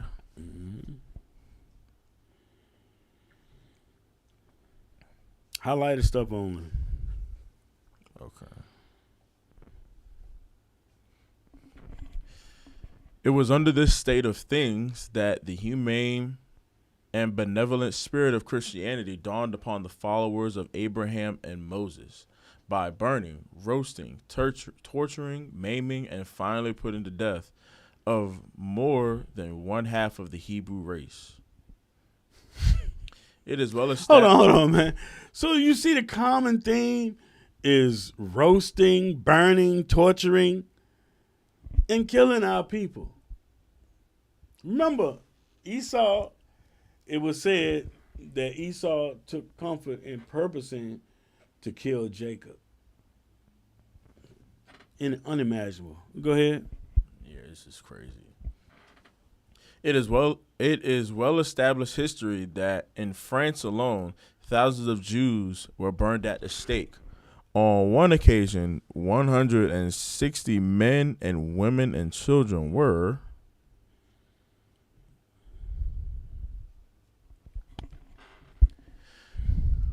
bound hand and foot and thrown into a ditch. Wood was piled on them and the torch applied, while numbers of priests stood by with uplifted hands, calling on their Savior to witness the suffering of the unbelieving Jews. What is wrong? The hell is wrong with them? You gotta be kidding me. In 1321, a religious epidemic having seized the faithful, an uprising took place when the poor, unfortunate Jews were, without regard to age or sex, indiscriminately slaughtered. In their flight and frenzy, the Jews at Verdun threw their children into the streets to appease the infuriated Christian mob. Infuriated Christian mob. Infuriated Christian mob. Keep that in mind. But they want us to forget. Oh, yeah, of course. Forgive and forget. In speaking of this affair, one writer says the fate of the Jews in Spain during the 15th century beggars description. He further says persecutions, violent conversions, massacre, the torture of the Inquisition, we read of nothing else. At length, the hour of final horror came when in 1492 an edict was issued from those pious rulers, Ferdinand and Isabella, by which the Jews were given 4 months within which to leave the country empty-handed, to accept baptism, or to suffer death. Yeah,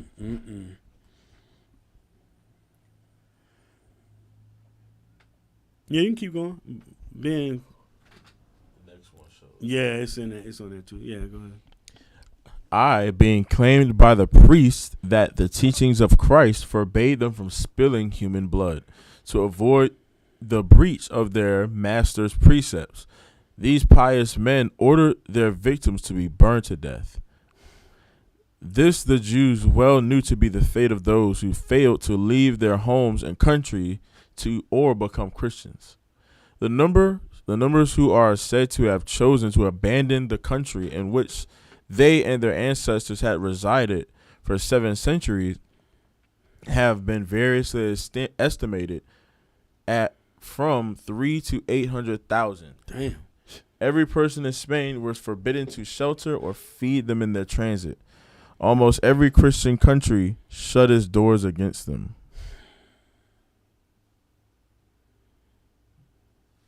You can start with King Emmanuel on this next one.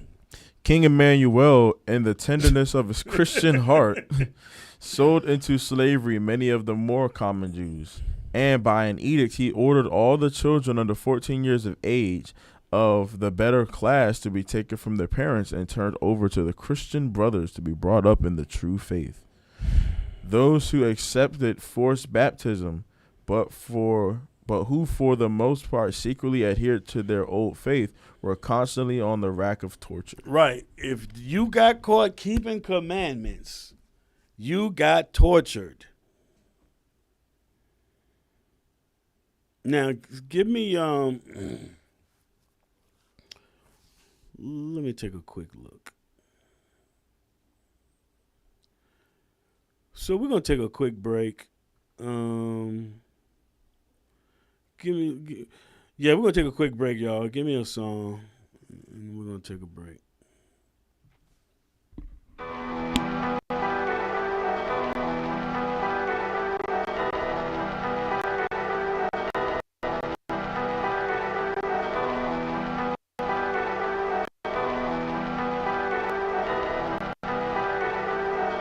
Yeah. Son of man, go and prophesy. The vision dies for a point time. Set a mark on the men that sigh and cry. Oh, son of man, go and prophesy. The vision dies for a point in time. Set a mark on the men that sigh and cry.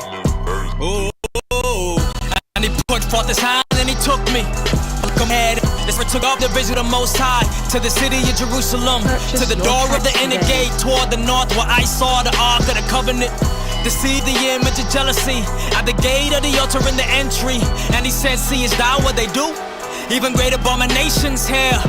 But I'ma show you greater abominations. Son of man, turn thee again. And he brought me to a door and a cord. And I looked and beheld there was a hole in the wall. And I digged in the wall and saw another door. And I went inside and I saw idolatry, creeping things and abominable beasts. I saw the elder men, it was like 70. And they burned incense to images. That's what they did in the dark. They forsook the Lord. They had said that the Lord have forsook the earth. And I turned again to the Lord's house, which was toward the north. See, it's what they do. Behold, women weeping for Tammuz. I'm like, down.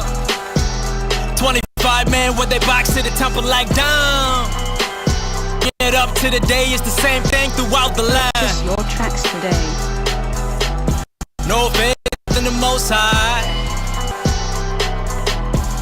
Whoa. And he crows so in mine ears with a loud voice saying, cause them that have charge over the city to draw near, even every man with his destroying weapon in his hand. And the Lord said, go through the midst of the city, through the midst of Jerusalem, set a mark on the minds of the men that sigh and that cry, for all the abominations that be done in the midst thereof. But this is the covenant that I will make with the nation of Israel. I will put my laws in their minds and I will write them upon their hearts.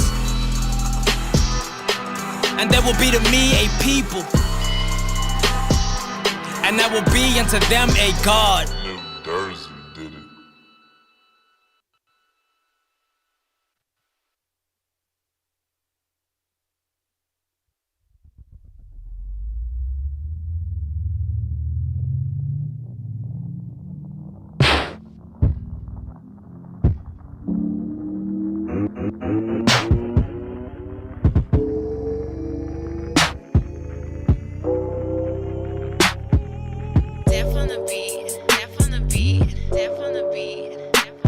Yeah. Trials of faith. Listen. Now there was a day when the sons of God came to present themselves before the Lord, and Satan came too. Oh yeah, he was among them. And the Most High asked, where you coming from? And he said, going to, going fro in the earth. I'm from walking up and down in it. And the Lord said to Satan, have you considered my servant, that there is none like him in the earth, perfect, an upright man who feareth God. Satan said to Job, fear you for naught? Have you not made a hedge about him and his house and everything he has? Man, you bless the works of his hands, his substance is line. Put forth your hands right now and you curse it to the face. Just give me chance to devour. You know I roam around like a lion. You know I've been around for a minute. You know I got tricks, I'ma get them. You know that I'll accuse them. I'ma try him and prove him and cause them to stumble. Oh, they ignorant of my devices. They ain't ready for the wiles of the devil, no. They ain't ready for the wiles of the devil, no. They ain't ready for the wiles of the devil, no. Ready for the wiles of the devil. Don't let Satan get advantage over us. Gotta stand against the wiles of the devil. And the Lord said to Satan, look, everything that he has is in your power. The only boundary is don't touch him. And Satan left from the Lord's presence. Then they stole all his asses and oxen. All the Sabians fell upon them. With the sword they had slain Job's servants. And the fire of the Lord had consumed some. And the fire of the Lord burned the sheep. And only I alone escaped to tell thee. But that ain't the worst of it. Your camels also were stolen by Chaldeans. And more servants were killed with the sword. And as I was speaking, there came in another. He said, oh, I got something to tell you. I escaped, but your sons and your daughters were eating and drinking. And the wind came and it blew down the house, and it fell on them all. Now their children are dead and gone. Job arose and he ran his mantle. He fell on the ground and he worshiped. And even through all of this, Job committed no sin nor charged God foolishly. Just give me chance to devour. You know I roam around like a lion. You know I've been around for a minute. You know I got tricks, I'ma get them. You know that I'll accuse them. I'ma try, I'ma prove, I'ma cause them to stumble. Oh, they ignorant of my devices. They ain't ready for the wiles of the devil, no. They ain't ready for the wiles of the devil, no. They ain't ready for the wiles of the devil, no. They ain't ready for the wiles of the devil. Don't let Satan get advantage over us. Gotta stand against the wiles of the devil. Death on the beat, death on the beat, death on the beat. Wiles of the devil. Death on the beat, death on the beat. Gotta stand against the wiles of the devil.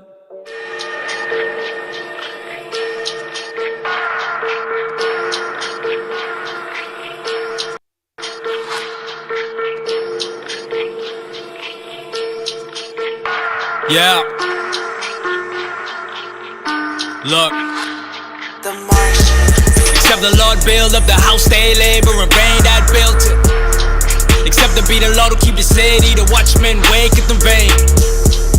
Blessed is everyone that feareth the Lord and they walk in his ways. Building the house on the foundation of the Christ. Listen to the words that I say. And the high priest rose up with the Sadducees, and they were filled with indignation. They laid their hands on the apostles and put them in a common prison. But the angel of the Lord by night opened the prison doors, and he brought them forth and told them, go and teach in the temple the people all of the words of this life. When they heard that, they went to the temple early in the morning. But the high priest came and the people with him. They called the council and all the senate of the children of Israel and sent to the prison to have them brought. But the officers came and found them not, and they told them, truly we bound and shut with all safety, and the people standing without. When the council heard it, they began to doubt. See, they really didn't want to let the word get out. Yeah, they really didn't want nobody else to see. Then they heard that they were in the temple teaching, and they took them and brought them before the council without violence, cause they fed the people, saying, didn't we command you not to teach in his name? And look, you don't fill Jerusalem with your doctrine. Except the Lord build up the house, they labor in vain that built it. Except to be the Lord who keep the city, the watchmen waketh in vain. Blessed is everyone that feareth the Lord and they walk in his ways. Building the house on the foundation of the Christ. Listen to the words that I say. Then Peter and the other apostles answered and said, we ought to obey the Most High rather than men. The God of our fathers raised up Christ who you hung on a tree. Him hath God exalted with his right hand to be a prince and a savior. For to give us repentance, grace and mercy, we are his witness. So is also the Holy Spirit, who the Lord gives to them that obey him. When they heard that, they took counsel to slay him. They got cut to the heart. But a man stood up in the council, a doctor in the law by the name Gamaliel, and he said, take heed what you intend to do, cause others rose up who were boasting too, to whom many men started following. In due time they were slain and they came to naught. See, if the word be your man, it'll come to naught. But you don't want to be the one to fight against the Most High, cause you can't know authority for be of God, no. Except the Lord build up the house, they labor in vain that built it. Except to be the Lord who keep the city, the watchmen waketh in vain. Blessed is everyone that feareth the Lord and they walk in his ways. Building the house on the foundation of the Christ. Listen to the words that I say.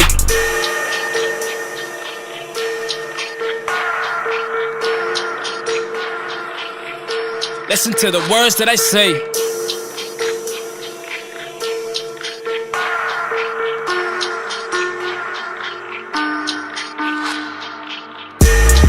For other foundation can no man lay than that has been laid.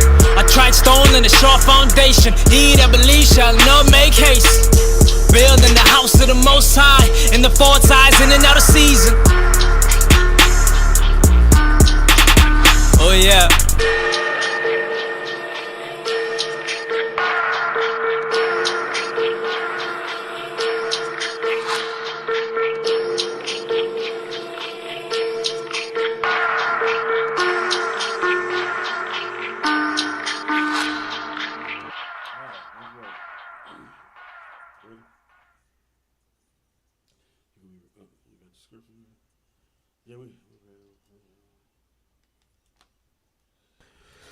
All right, y'all. Shalom. We're back. We're going to jump right back into it. We're going to go to Deuteronomy chapter 28 and start at verse 64 for this last portion of the class. Deuteronomy chapter 28 and verse 64. And the Lord shall scatter thee among all people, from the one end of the earth even unto the other. And there thou shalt serve other gods, which neither thou nor thy fathers have known, even wood and stone. So we're going to be worshiping wood and stone amongst the other nations where the Lord has scattered us. And we were doing this by the time of Paul, by the time of Christ. Go ahead. Verse 65. And among these nations shalt thou find no ease, neither shall the sole of thy foot have rest, but the Lord shall give thee there a trembling heart, and failing of eyes, and sorrow of mind. And thy life shall hang in doubt before thee, and thou shalt fear day and night, and shall have none assurance of thy life. Goodness. In the morning thou shalt say, Would God it were even. And at even thou shalt say, Would God it were morning. For the fear of thine heart, wherewith thou shalt fear, and for the sight of thine eyes which thou shalt see. So all of this stuff, man, we have lived this stuff.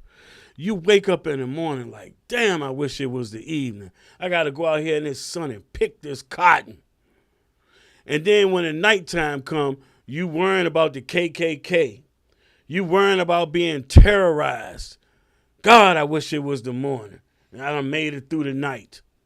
No assurance of your life. Verse 68. And the Lord shall bring thee into Egypt again with ships, by the way whereof I spake unto thee. Thou shalt see it no more again.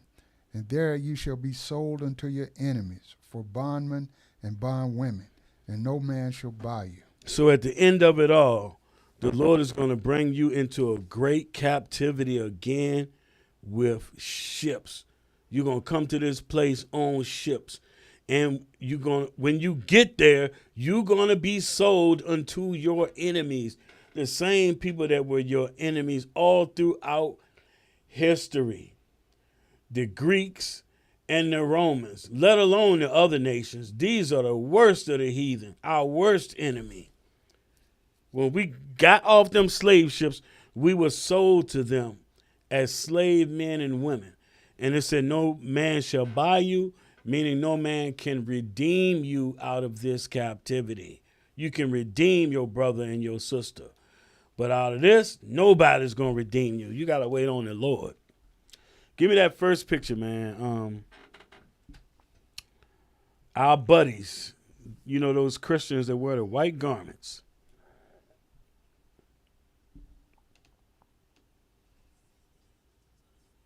Is up? Look at it. America first. One God, one country, one flag. Except we ain't a part of that. And they wearing the white. You know, this is what I forgot. You know how to pull up stuff? Oh, yeah? And put it on the computer, get it up there? Give me, go to Google, look up capirote. I should have done this.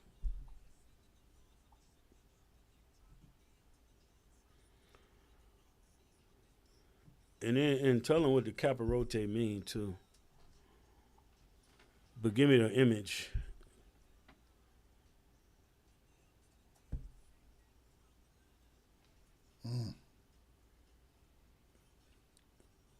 Yeah.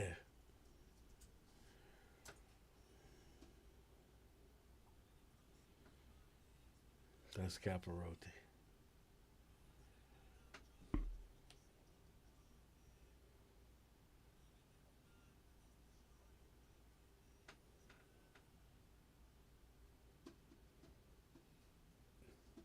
Same thing. Why, you know what I'm saying? Why did history keep repeating itself, bro?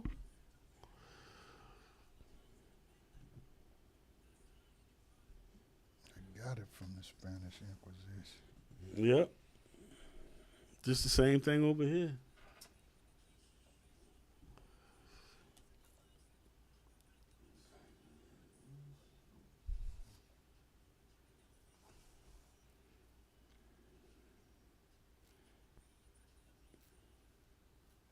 You got a picture?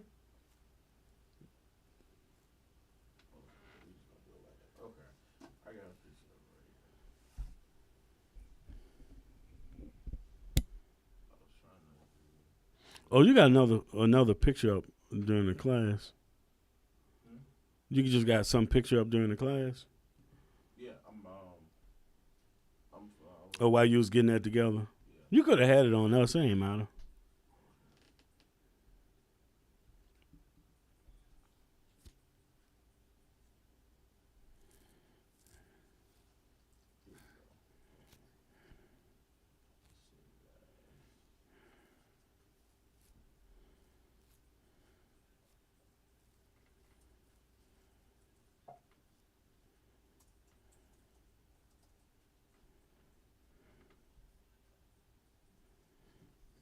Oh, that chain paused way back there. No wonder. That's what I was seeing. All right, bear with us, y'all. Like those guys used to say, we are alive.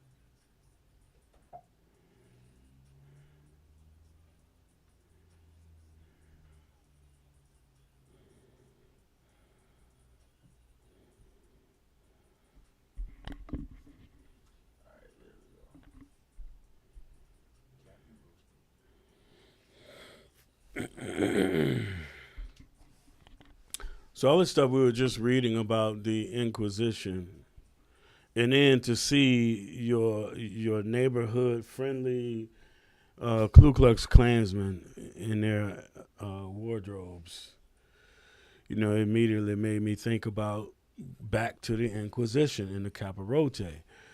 These are the guys that did the Inquisition. Like the guy was saying, the writer of that book was saying that they couldn't have a soul. The way they were torturing people and stuff.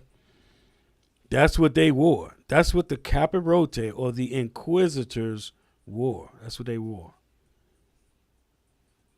You can't make this stuff up, man. They just hid it from us. Listen to this crap. There's a capirote. It's a tall, pointed, conical hood. Turn your mic on and read it. It's on. Oh, okay. Worn by penitents during Catholic Holy Week, processions in Spain, Mexico, and Latin America. Worn with a matching robe, it symbolizes anonymity, humility, and penitence by concealing the wearer's identity so the focus remains entirely on God. Oh, so that's what they doing when ICE and other government organizations be covering their face up now. Or and you have these these rogue groups of Edomites covering their face up. Remember the sister was on the bus and there was a whole bunch of them on there? I forget what they call themselves. Why they always cover their face? Yeah. All right.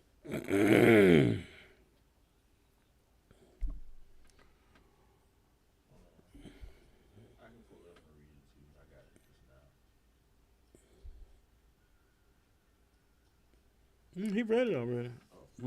Yeah, he read it. Let's get back into class itself. So that picture, we've seen that picture first, right? So now we're dealing with after we've been brought to this land as slaves on slave ships. Give me the next one. It is Laura Nelson.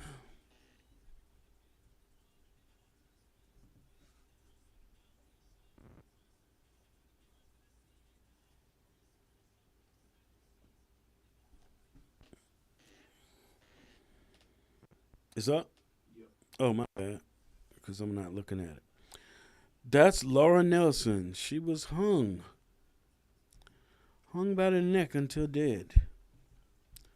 Next one.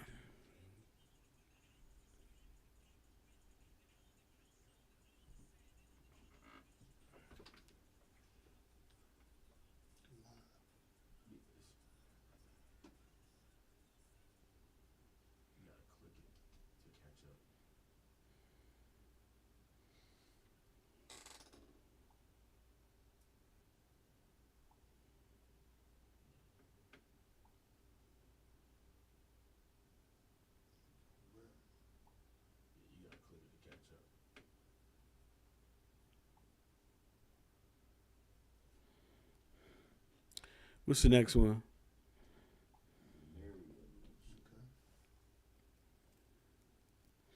Yeah, the Marian lynching. Same people that tell us God loves everybody and everybody can get the kingdom and be saved. All that stuff.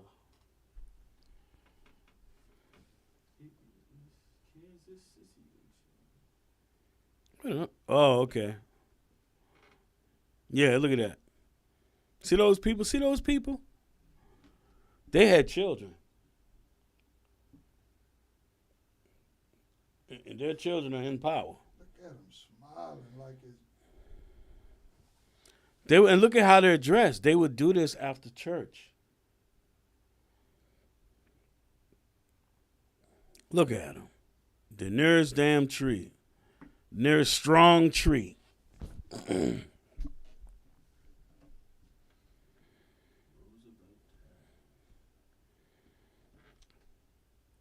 couple of them we're going to read about them.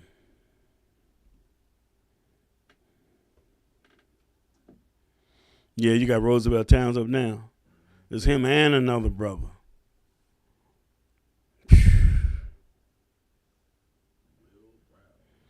Yeah, no, that Will Brown one, that's terrible. That is the cover picture. When you put the cover picture back up, the class picture. See, I got that blotted out so you can't see it.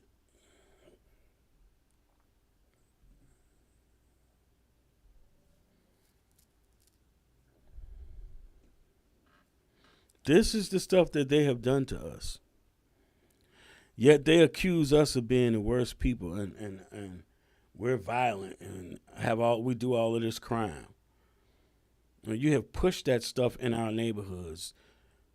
The rap music, the gang culture, the weapons, all that stuff. Put it there for us to destroy ourselves and then accuse us. Yeah, here's that's the same picture. Where the brother is, I got that cross over top of them. Because they're Christians. They've had a perpetual hatred against us.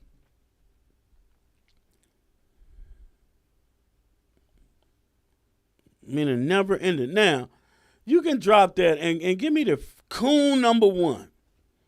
I couldn't help but put this on. I was thinking like, man, shouldn't put this on here. But I was like, no, the hell with that. Read the top of that joint, Aria.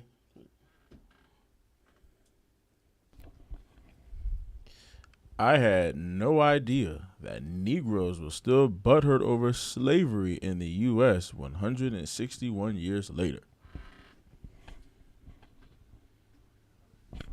Crazy work. All slavery was bad. The flavor does not matter. Slavery by any race in any land at any time was evil. No one truly knows what race started. History is too old, records too lost, and agendas too loud.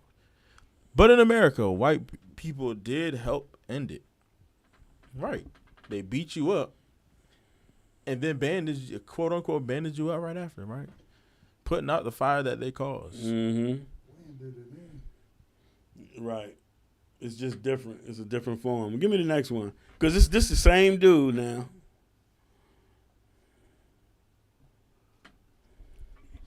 This same man has 20,000 people following him. I'm a Negro and a conservative constitutionalist. I fight for the liberty of all Americans. In other words, it's a coon.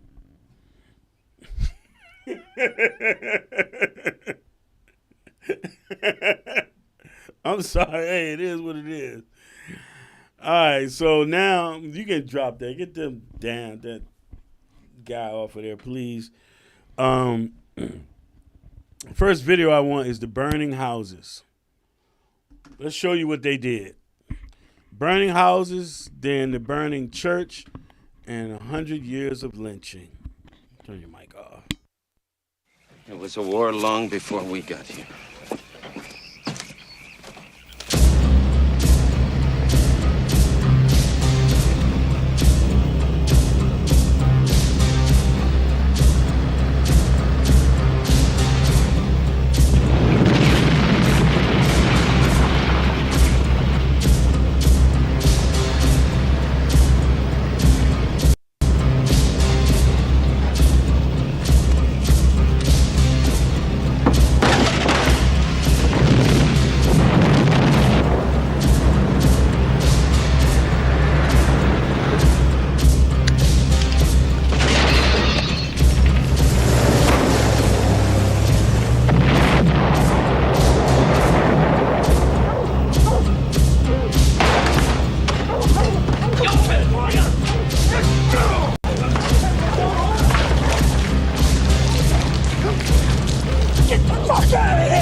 Burning church.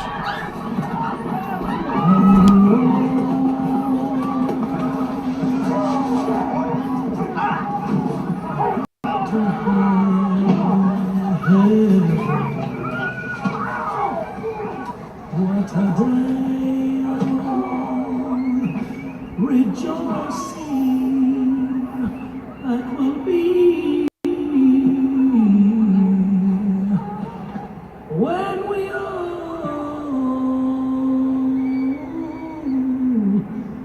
see Jesus. Jesus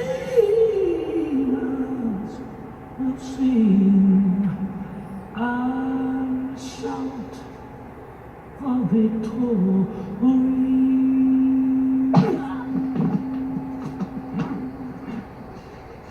You already been told once, nigga. Now we don't want to have to tell you again. You go making any more trouble or flapping them boot lips off any of them federal men, and we sure as hell gonna have to put you in the ground, boy, and that's without a pine box. You understand me?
Well, y'all saw it. You gotta ask yourself, man. You think about this. So they're beating out people, just doing the things that they do. But ask yourself, why would they burn down your churches? Why would they burn down your sanctuaries?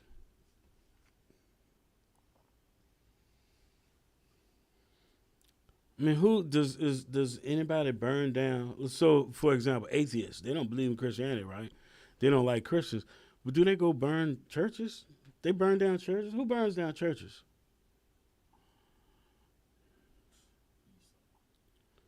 Yeah, like who's burnt down white churches? That's a serious question. They've been burning down black churches. I remember during the time of Reggie White, they was burning churches up in Green Bay, up in Wisconsin. Because he said something about it. That was in the 90s. Why would you do that? Why would you attack where the people worship and serve God to the best of their ability? Although it's wrong, but why would you attack them there?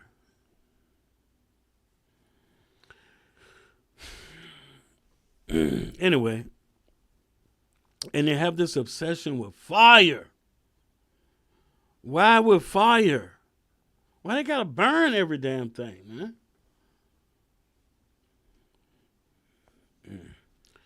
Anyway, so we're getting into the book now, this final segment, 100 years of lynching. All of this stuff our people been through throughout the ages. And this is not long ago. This book is documenting from 1865, I believe, until like 1962, I think. 100 years of lynching. You ready to read, are you?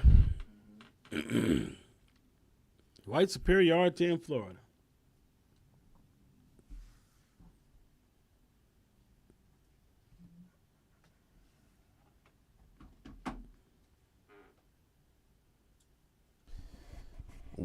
January 19th, 1896. White superiority in Florida.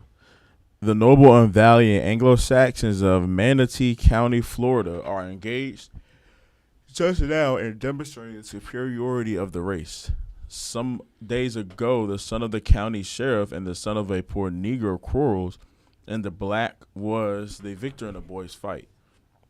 Thereupon, the sheriff and a number of brave whites, fully armed. Hold on. So the sheriff's son got his butt whooped by a nigger. I'll put it that way. Instead of poor Negro, a nigger. He got beat by a nigger. Go ahead. To the Negro's cabin at night and demanded that the boy be handed over to them. Knowing what would be his probable fate, the Negro refused to surrender his son. On the contrary, he seized a gun, and when the white mob fired upon the house, he returned fire and killed the sheriff. Then the whites, enraged, picked up a log and rushed upon the cabin door to batter it in. And another shot from the Negro's gun killed another white man and fatally wounded a third. The mob retreated for reinforcements, and the Negro took his boy and gun and made off for the swamps. At his last accounts, he had not been captured and tortured to death. But in lieu of this, the noble and manly whites were going about the country firing into the cabins of innocent, defenseless blacks, burning up the homes of some, killing others, and ordering a general exodus of Negroes, threatening to boycott on employees of labor who would not discharge their Negro help. So all of that because his son got his butt whooped. Now his son butt whooped. He dead, another man dead, another dude injured, and they done ran all the Negroes out of that county. I guarantee you he had to start it too, because we know we can't start nothing. This is probably 1900. 1899, 1900. You know you can't go do nothing. You got to be like, yes, sir. Next one. Sam Hope burned at the stake. Sam Holt, the Negro who thought to have murdered Alfred Cranford and assailed Cranford's wife, was burned at the stake 1.25 miles from Noonan, Georgia, Sunday afternoon, July 23rd at 2:30 o'clock. Fully 2,000 people surrounded the small sapling to which he was fastened and watched the flames eat away his flesh. 2,000 people watching. Go ahead. Saw his body mutilated by knives and witnessed the contortions of his body in extreme agony. Extreme agony. So while he was burning, they're cutting him up. Go ahead. 2 counties, Campbell and Coweta, directly interested in the crimes of the Negro in the entire state, have waited with impatience for the moment when the Negro would pay the penalty for his fiendish deeds. Such suffering has seldom been witnessed, and through it all, the Negro uttered hardly a cry. Those who witnessed the affair saw the Negro meet his death and saw him tortured before the flames with unfeigning satisfaction. For sickening sights, harrowing details, and blood-curdling incidents, the burning of Holt is unsurpassed by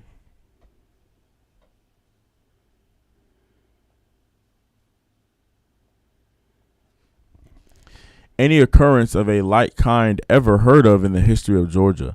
A few smoldering ashes scattered about the place, a blackened stake, are all that was left to tell the story. Not even the bones of the Negro were left in peace, but were eagerly snatched by the crowd of people drawn from all directions, who almost fought over the burning body of a man, of the man, carving it with their knives and seeking souvenirs from the occurrence. Souvenirs of a man they done killed and burnt to a crisp and cutting pieces off. Go ahead, R.A. Holt went to the stake with as much courage as anyone could possibly have possessed on such an occasion, and the only murmur that issued from his lips when angry knives plunged into his flesh and his life's blood sizzled in the fire before his eyes. Then he cried, "Oh my God, oh Jesus." Hold on. Scripture. Oh.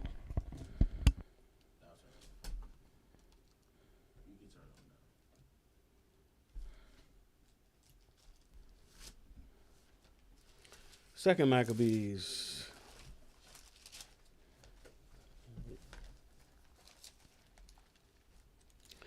And 6. We should have came here earlier, but I wanted to save time. Second Maccabees 6.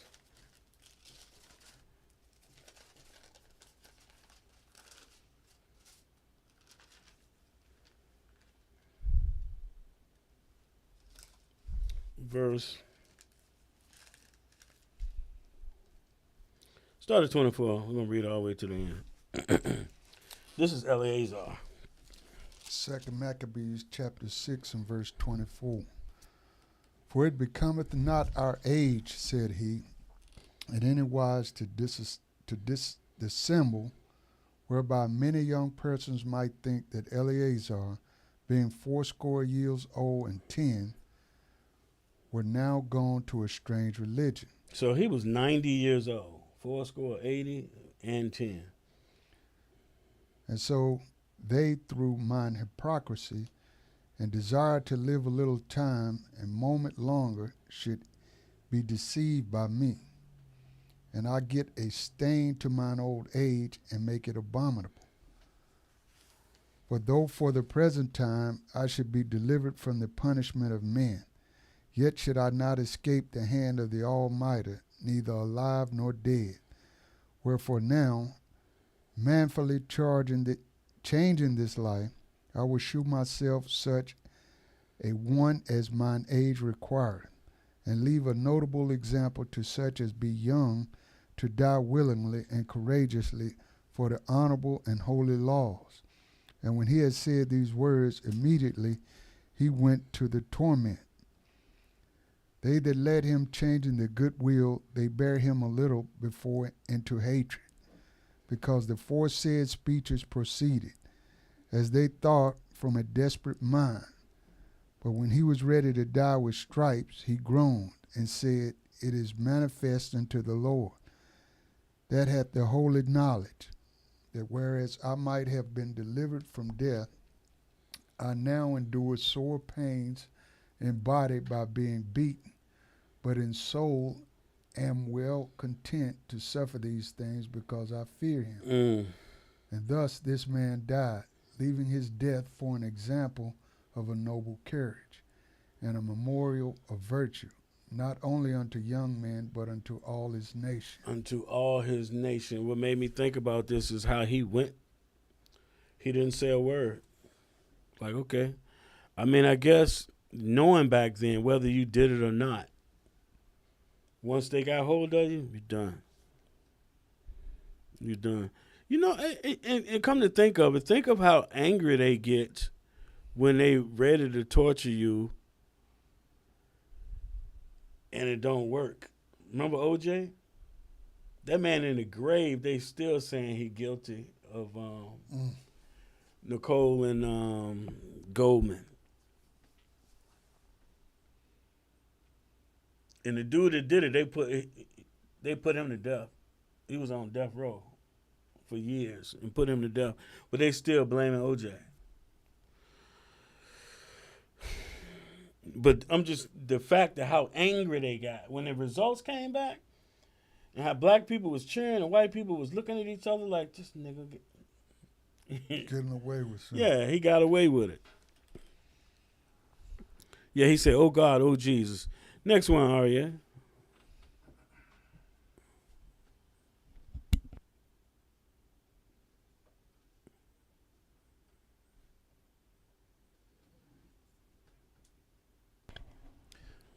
Miss Crawford, the rape victim, was not permitted to identify the Negro.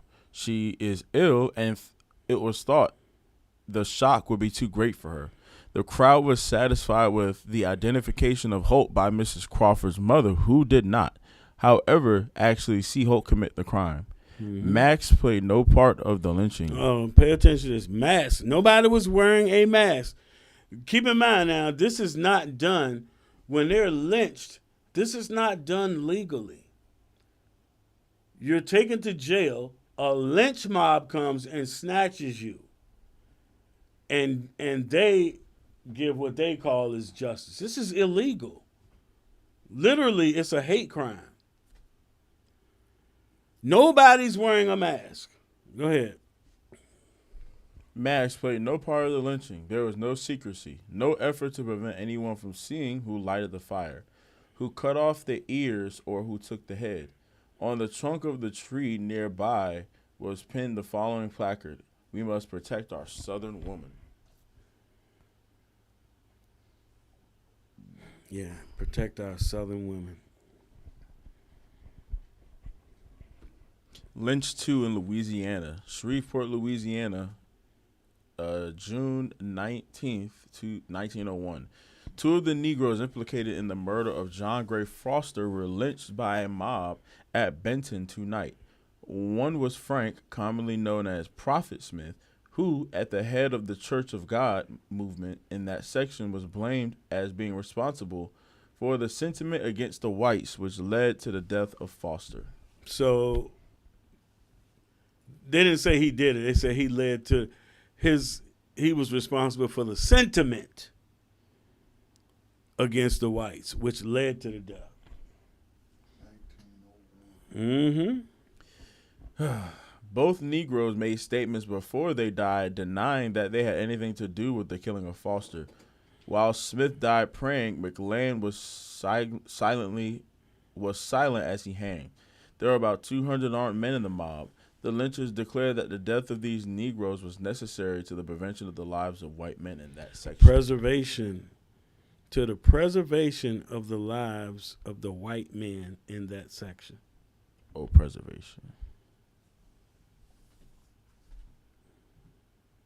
I go to show you the law enforcement, anybody that was supposed to be cleaning that up, condone. Yeah, they involved in it. Just like today. I don't care what they say. I saw a video of a brother wrestling with a dude and other people came to his help, he would not pull out his gun and shoot the dude. He fought with him. But you know what Esau gonna do? He gonna run stuff by the sword. Now you can run up on him if you're white.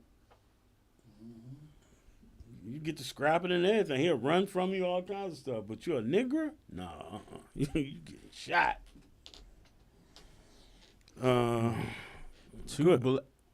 Yeah, go ahead. Two blacks strung up, graved out of their guilt. Attorney White had promised that they would be brought to trial on Monday, and yesterday at a mass meeting held in the city, urged the people to support the laws and see that justice was done through proper legal channels. Yeah, because lynchings are not proper legal channels. Early last night, Sheriff Ramsey, in order to protect Askew and Russ from mob violence, moved them to a bathhouse. After midnight, the mob assembled near the bathhouse and afterward overpowered a deputy sheriff with whom the sheriff thought to protect his prisoners and dragged the two Negroes away. The crowd, which was supposed to know nothing of the Negroes' hiding,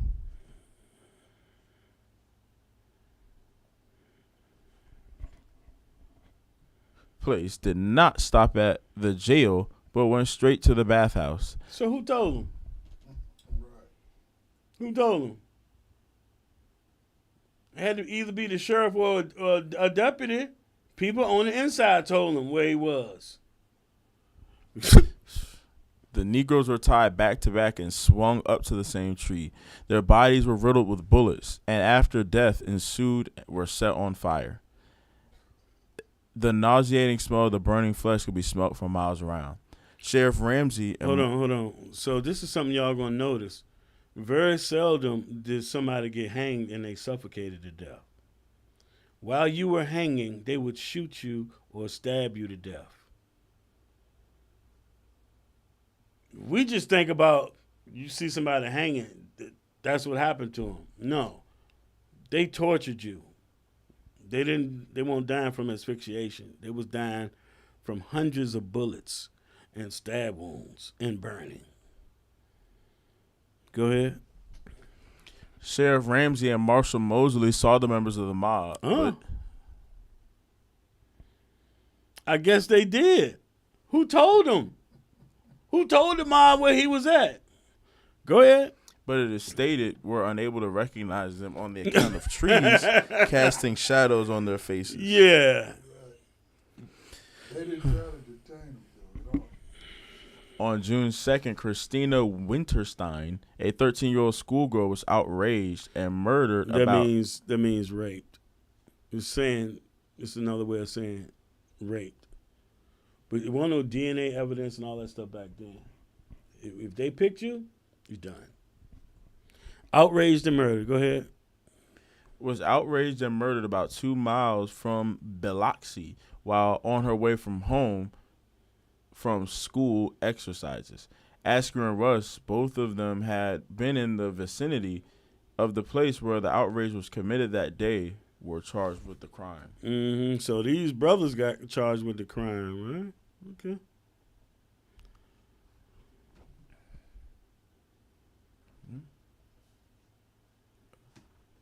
You got something in here twice. Oh, man. My bad. Yeah, you got something in here twice. Okay.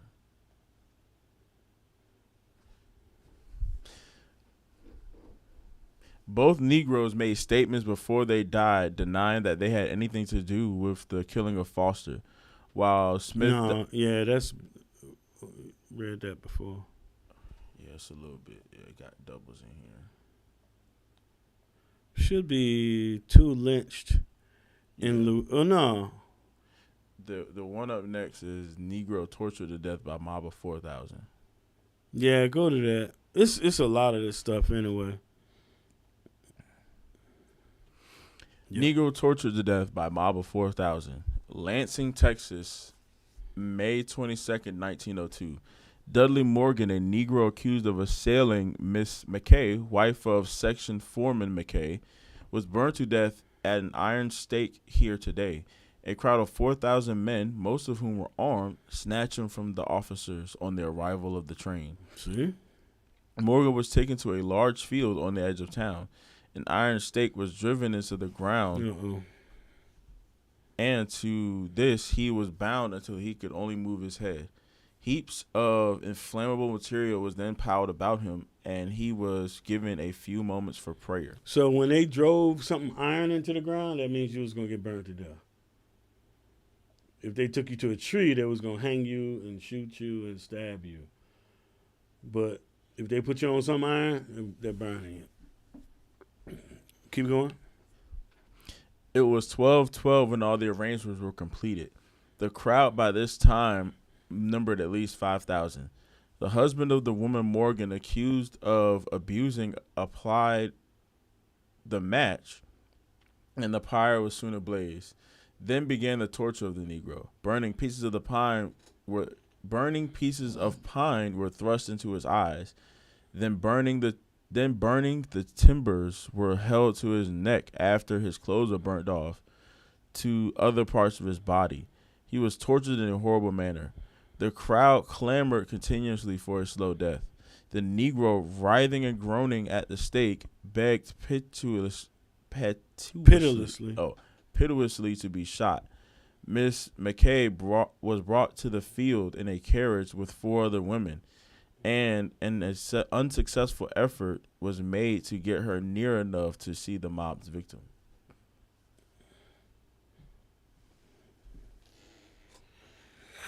Negro's head finally dropped, right? Yep.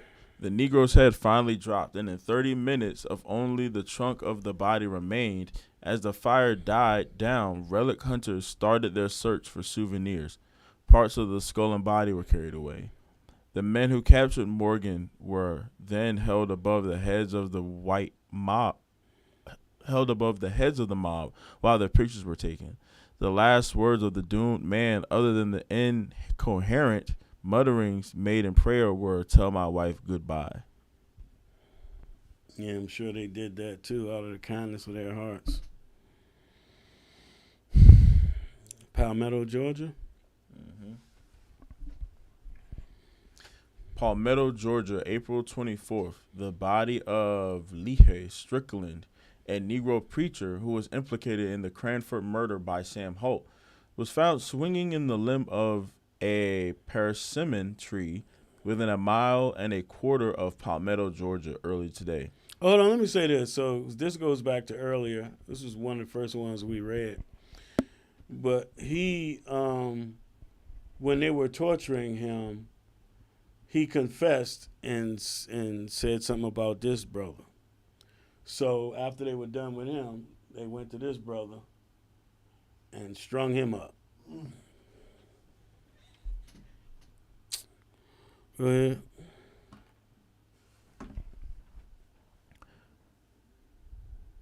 Before the death was allowed to end the sufferings of the Negro, his ears were cut off, and the small finger of his left hand was severed at the second joint. These trophies were in Palmetto yesterday. On the chest of the Negro was a piece of blood-stained paper attached by an ordinary pen. On one side of this paper was written, "We must protect our ladies." Mm-hmm.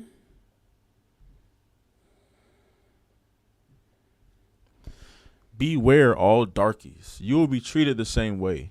Before being lynched, Strickland was given a chance to confess to the misdeeds of which the mob supposed him to be guilty, but he protested his innocence to the last. 3 times the noose was placed around his neck, and the Negro was drawn up off the ground. 3 times he was let down with a warning that death was in store for him. Should he fail to confess his complicity in the Cranford murder, 3 times Strickland proclaimed his innocence, until, weary of the useless torturing, the mob pulled on the rope and tied the end around the slender trunk of a persimmon tree. Not a shot was fired. Strickland was strangled to death. See, it's rare for him to just be strangled to death. Not a shot was fired. You got to pick up on this stuff. The dude doing the research understood that they would hang you, but they would shoot you and stab you.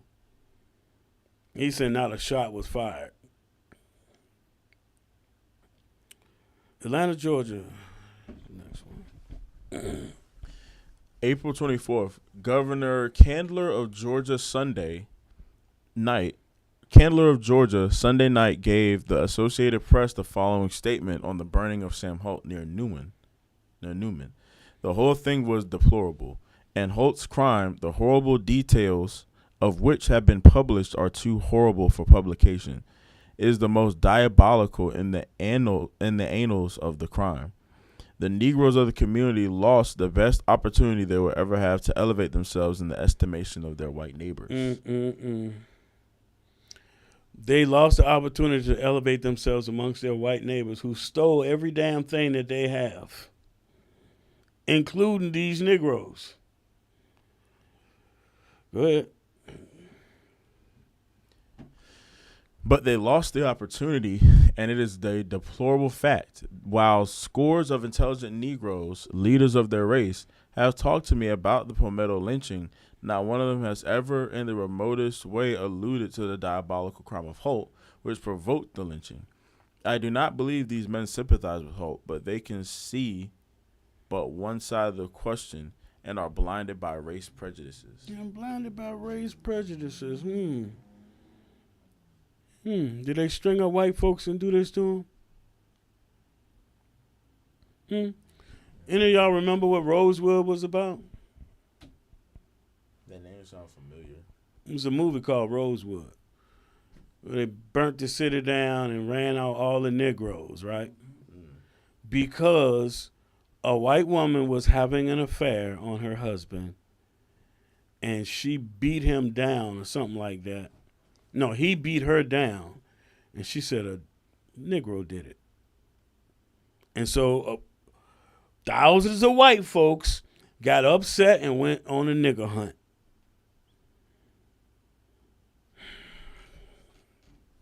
You can't make this stuff up. It's one in here. So, like it said on the book, there's 5,000 accounts, but you can't. He didn't go through all of those accounts. Lynchings is when you don't go through the formal process of going in court and having a trial, which is going to be a damn sham most of the time anyway. You bypass that and you go and lynch him, and then sometime later you find out it wasn't him. You done burnt and tortured and shot up a man that ain't do nothing wrong. Oh well. Lynched Negro who testified for another Negro. The lynching. Hold on. They lynched a Negro because he testified on the behalf of another one.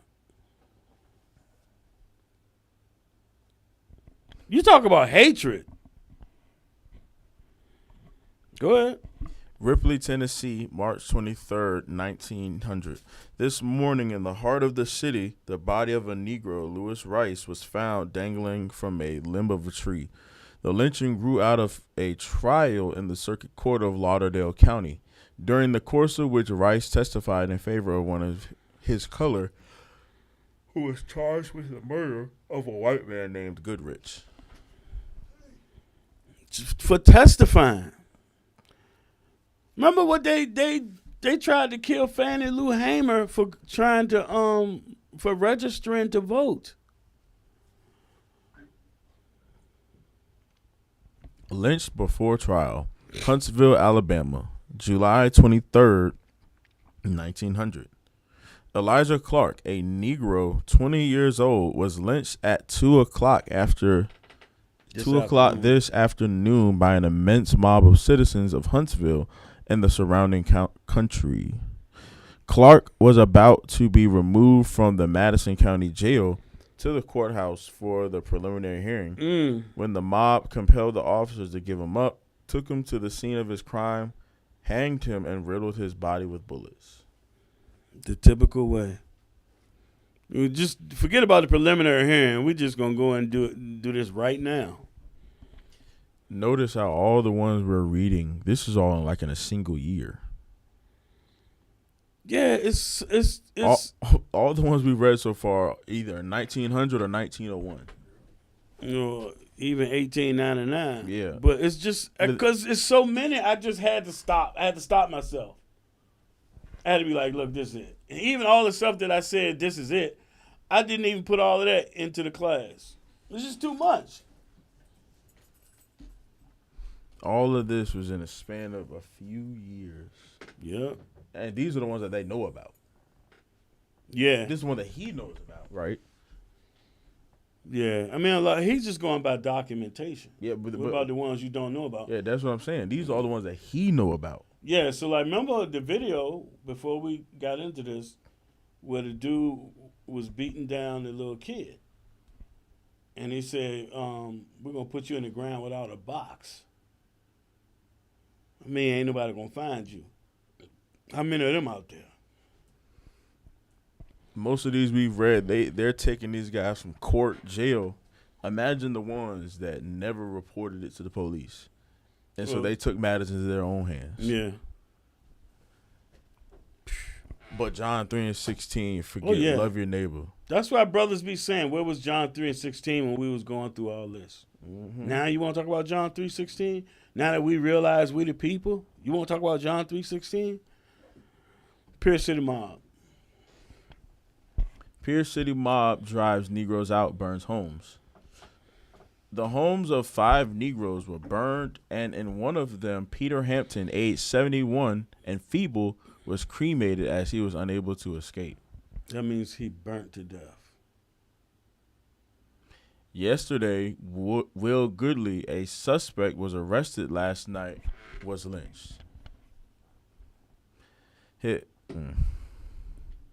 scroll down. I mean, go to the next one that's on there. His grandfather, French Goodley, was shot to death. Eugene Carter, alias Beret, also a suspect, was strung up until he confessed and may die of his injuries. A boy was fatally injured by a stray bullet during the raid upon the Negro quarters last night, and the mob was thirsting to get his hands upon the 2 other Negroes suspected of complicity in the murder. If caught, they will surely be lynched.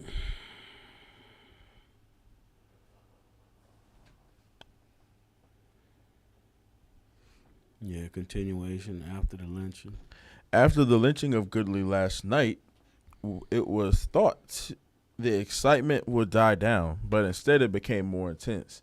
And as much as the impression grew that Goodley was not the real culprit.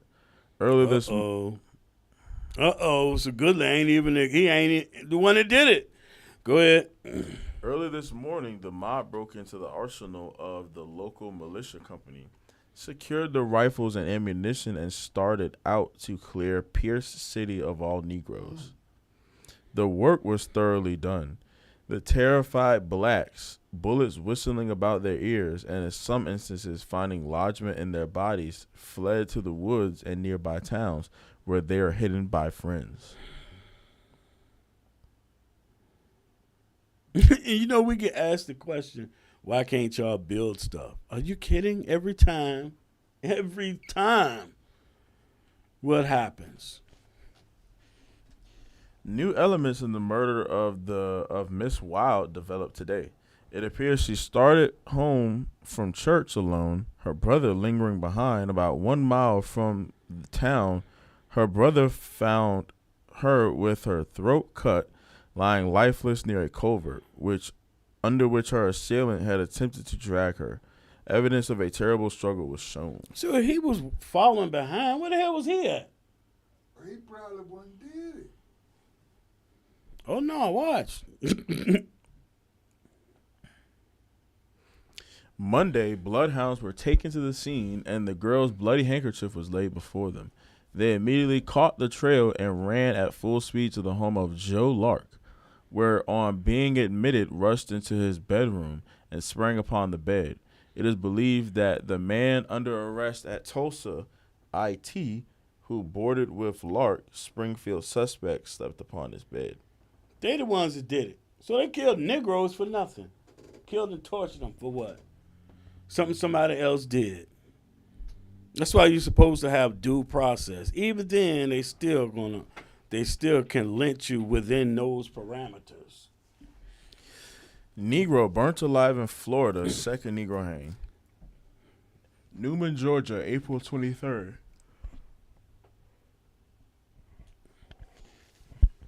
Sam Holt, the murderer of Alfred Cranford, the ravisher of the latter's wife, was burned at the stake near Noonan, Georgia, after this afternoon, in the presence of 2,000 people. The black man was first tortured, before being covered with oil and burned. An ex-governor of Georgia made a personal appeal to his townspeople to let the law take its course, but without the slightest avail. Right. Let the law take its course. But no. They tortured and then covered him with oil and burned him. Go ahead.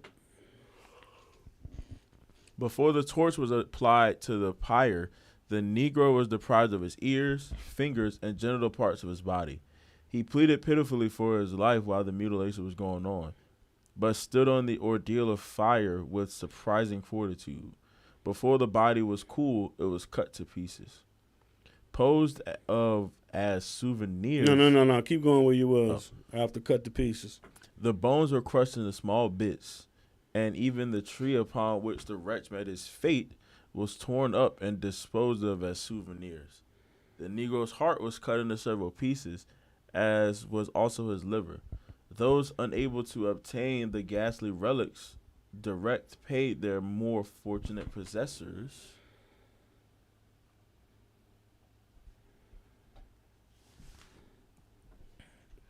extravagant sums for them. Small pieces of bones went for 25 cents. A bit of the liver and a bit of liver crisply cooked sold for 10 cents. As soon as the Negro was seen to be dead, there was a tremendous struggle among the crowd, which had witnessed his tragic end, to secure the souvenirs. A rush was made for the stake, and those near the body were forced against it and had to fight for their freedom. Knives were quickly produced, and soon the body was dismembered. This is atrocious, man. These are just a small number of examples of the stuff that they have done. But and you know what I'm saying? And you'll get these Negroes like, what's his name? Officer Tatum. And other people talking about, remember that one dude was saying that the white man need to act like he used to act to show niggas how good they got it. Man, what the hell is wrong with these people, man? Ain't no way, man. There's no way the things that they have done to our people, man. There's no way. I was fortunate. I didn't understand all this stuff when I was young, and it could have happened to me. All praises to the Most High for keeping me.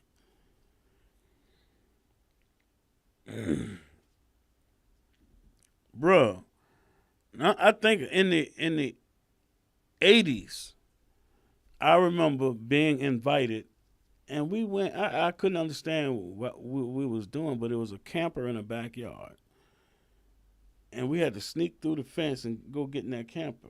And then we out in the camper after a while, and then here come all these white girls. I didn't understand what was going on. But, hey, anything could have happened, man. Anything could have happened then, yo. You see how I had it underlined in a couple of places where it said, we must protect our Southern women. Bruh. And all these brothers, man, they be getting caught up dealing with these, man. No, man. There's, like, people get on the Klan and stuff. Yo, they want to be separate from other people. I'm all for that.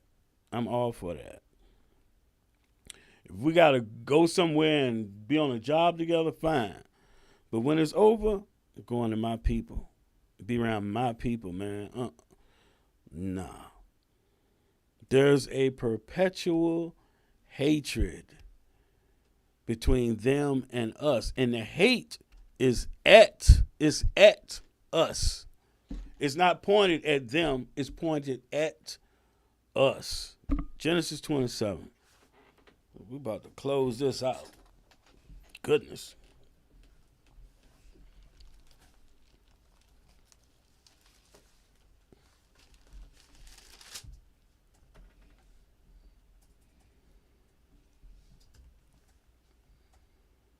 Start at 41. Genesis chapter 27 and verse 41. And Esau hated Jacob because of the blessing wherewith his father blessed him. And Esau said in his heart, the days of mourning for my father are at hand. Then will I slay my brother Jacob. And these words of Esau, her elder son, were told to Rebekah.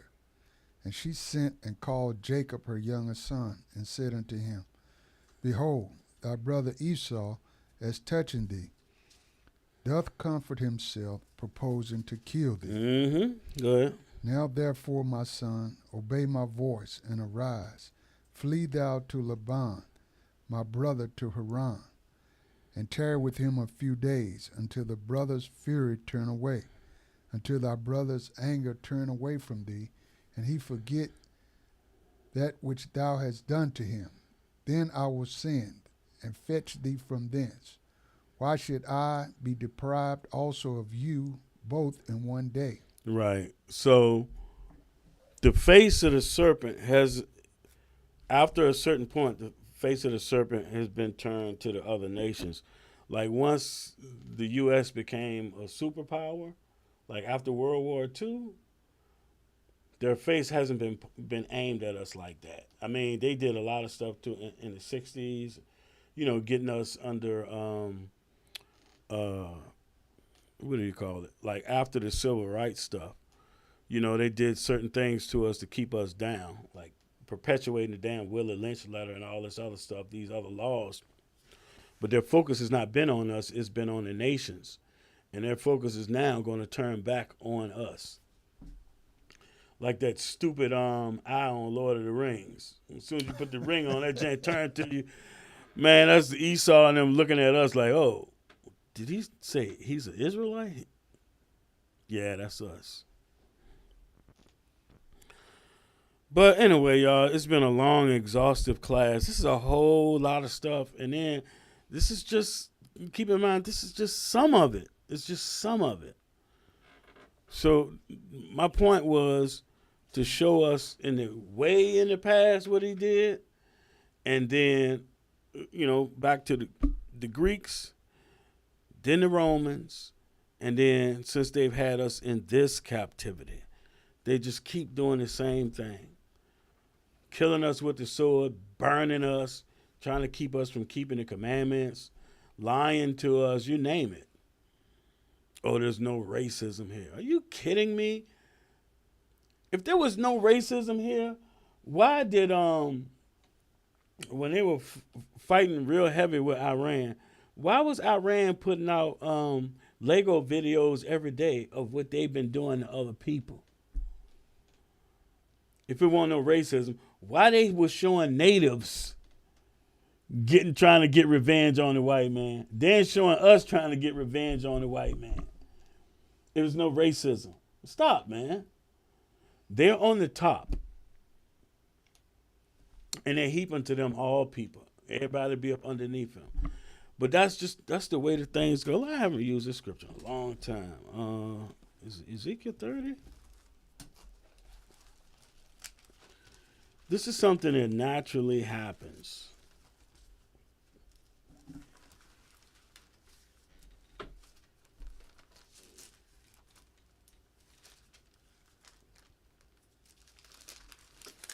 Yeah, give me start at verse 3. Ezekiel 31 and verse 3. Whoever is the top country on earth, everybody wants to go and be up underneath them. It's just a natural thing. We're supposed to be that nation. Everybody's supposed to want to flock to us and be like us. That's the natural order. Ezekiel 31, verse 3. Behold, the Assyrian was a cedar in Lebanon with fair branches, and with a shadowing shroud, and of a high stature, and his top was among the thick boughs. So he's using the Assyrian kingdom as an example. When it was the top, right? Go ahead. The waters made him great. The deep set him up on high, with her rivers running round about his plants, and sent out her little rivers unto all the trees of the field. Therefore his height was exalted above all the trees of the field, and his boughs were multiplied, and his branches became long because of the multitude of waters when he shot forth. All the fowls of heaven made their nest in his boughs. Right. It's attracting all, you attract all the people by being exalted. Go ahead. And under his branches did all the beasts of the field bring forth their young. And under his shadow dwelt all great nations. See? So they're supposed to be following underneath us like that. But instead, everybody looks at Esau because they're the top nation, thinking that very same thing. Heaping to him all people, and then he just treats you like crap. Mm-hmm. Similitudes. Dark sayings. But that's going to do it, y'all. I'm your brother Jacob. Brother Stacy. And REA doing OBS. That's going to do it, y'all. That's been our class. Perpetual hatred. With that we say, shalom.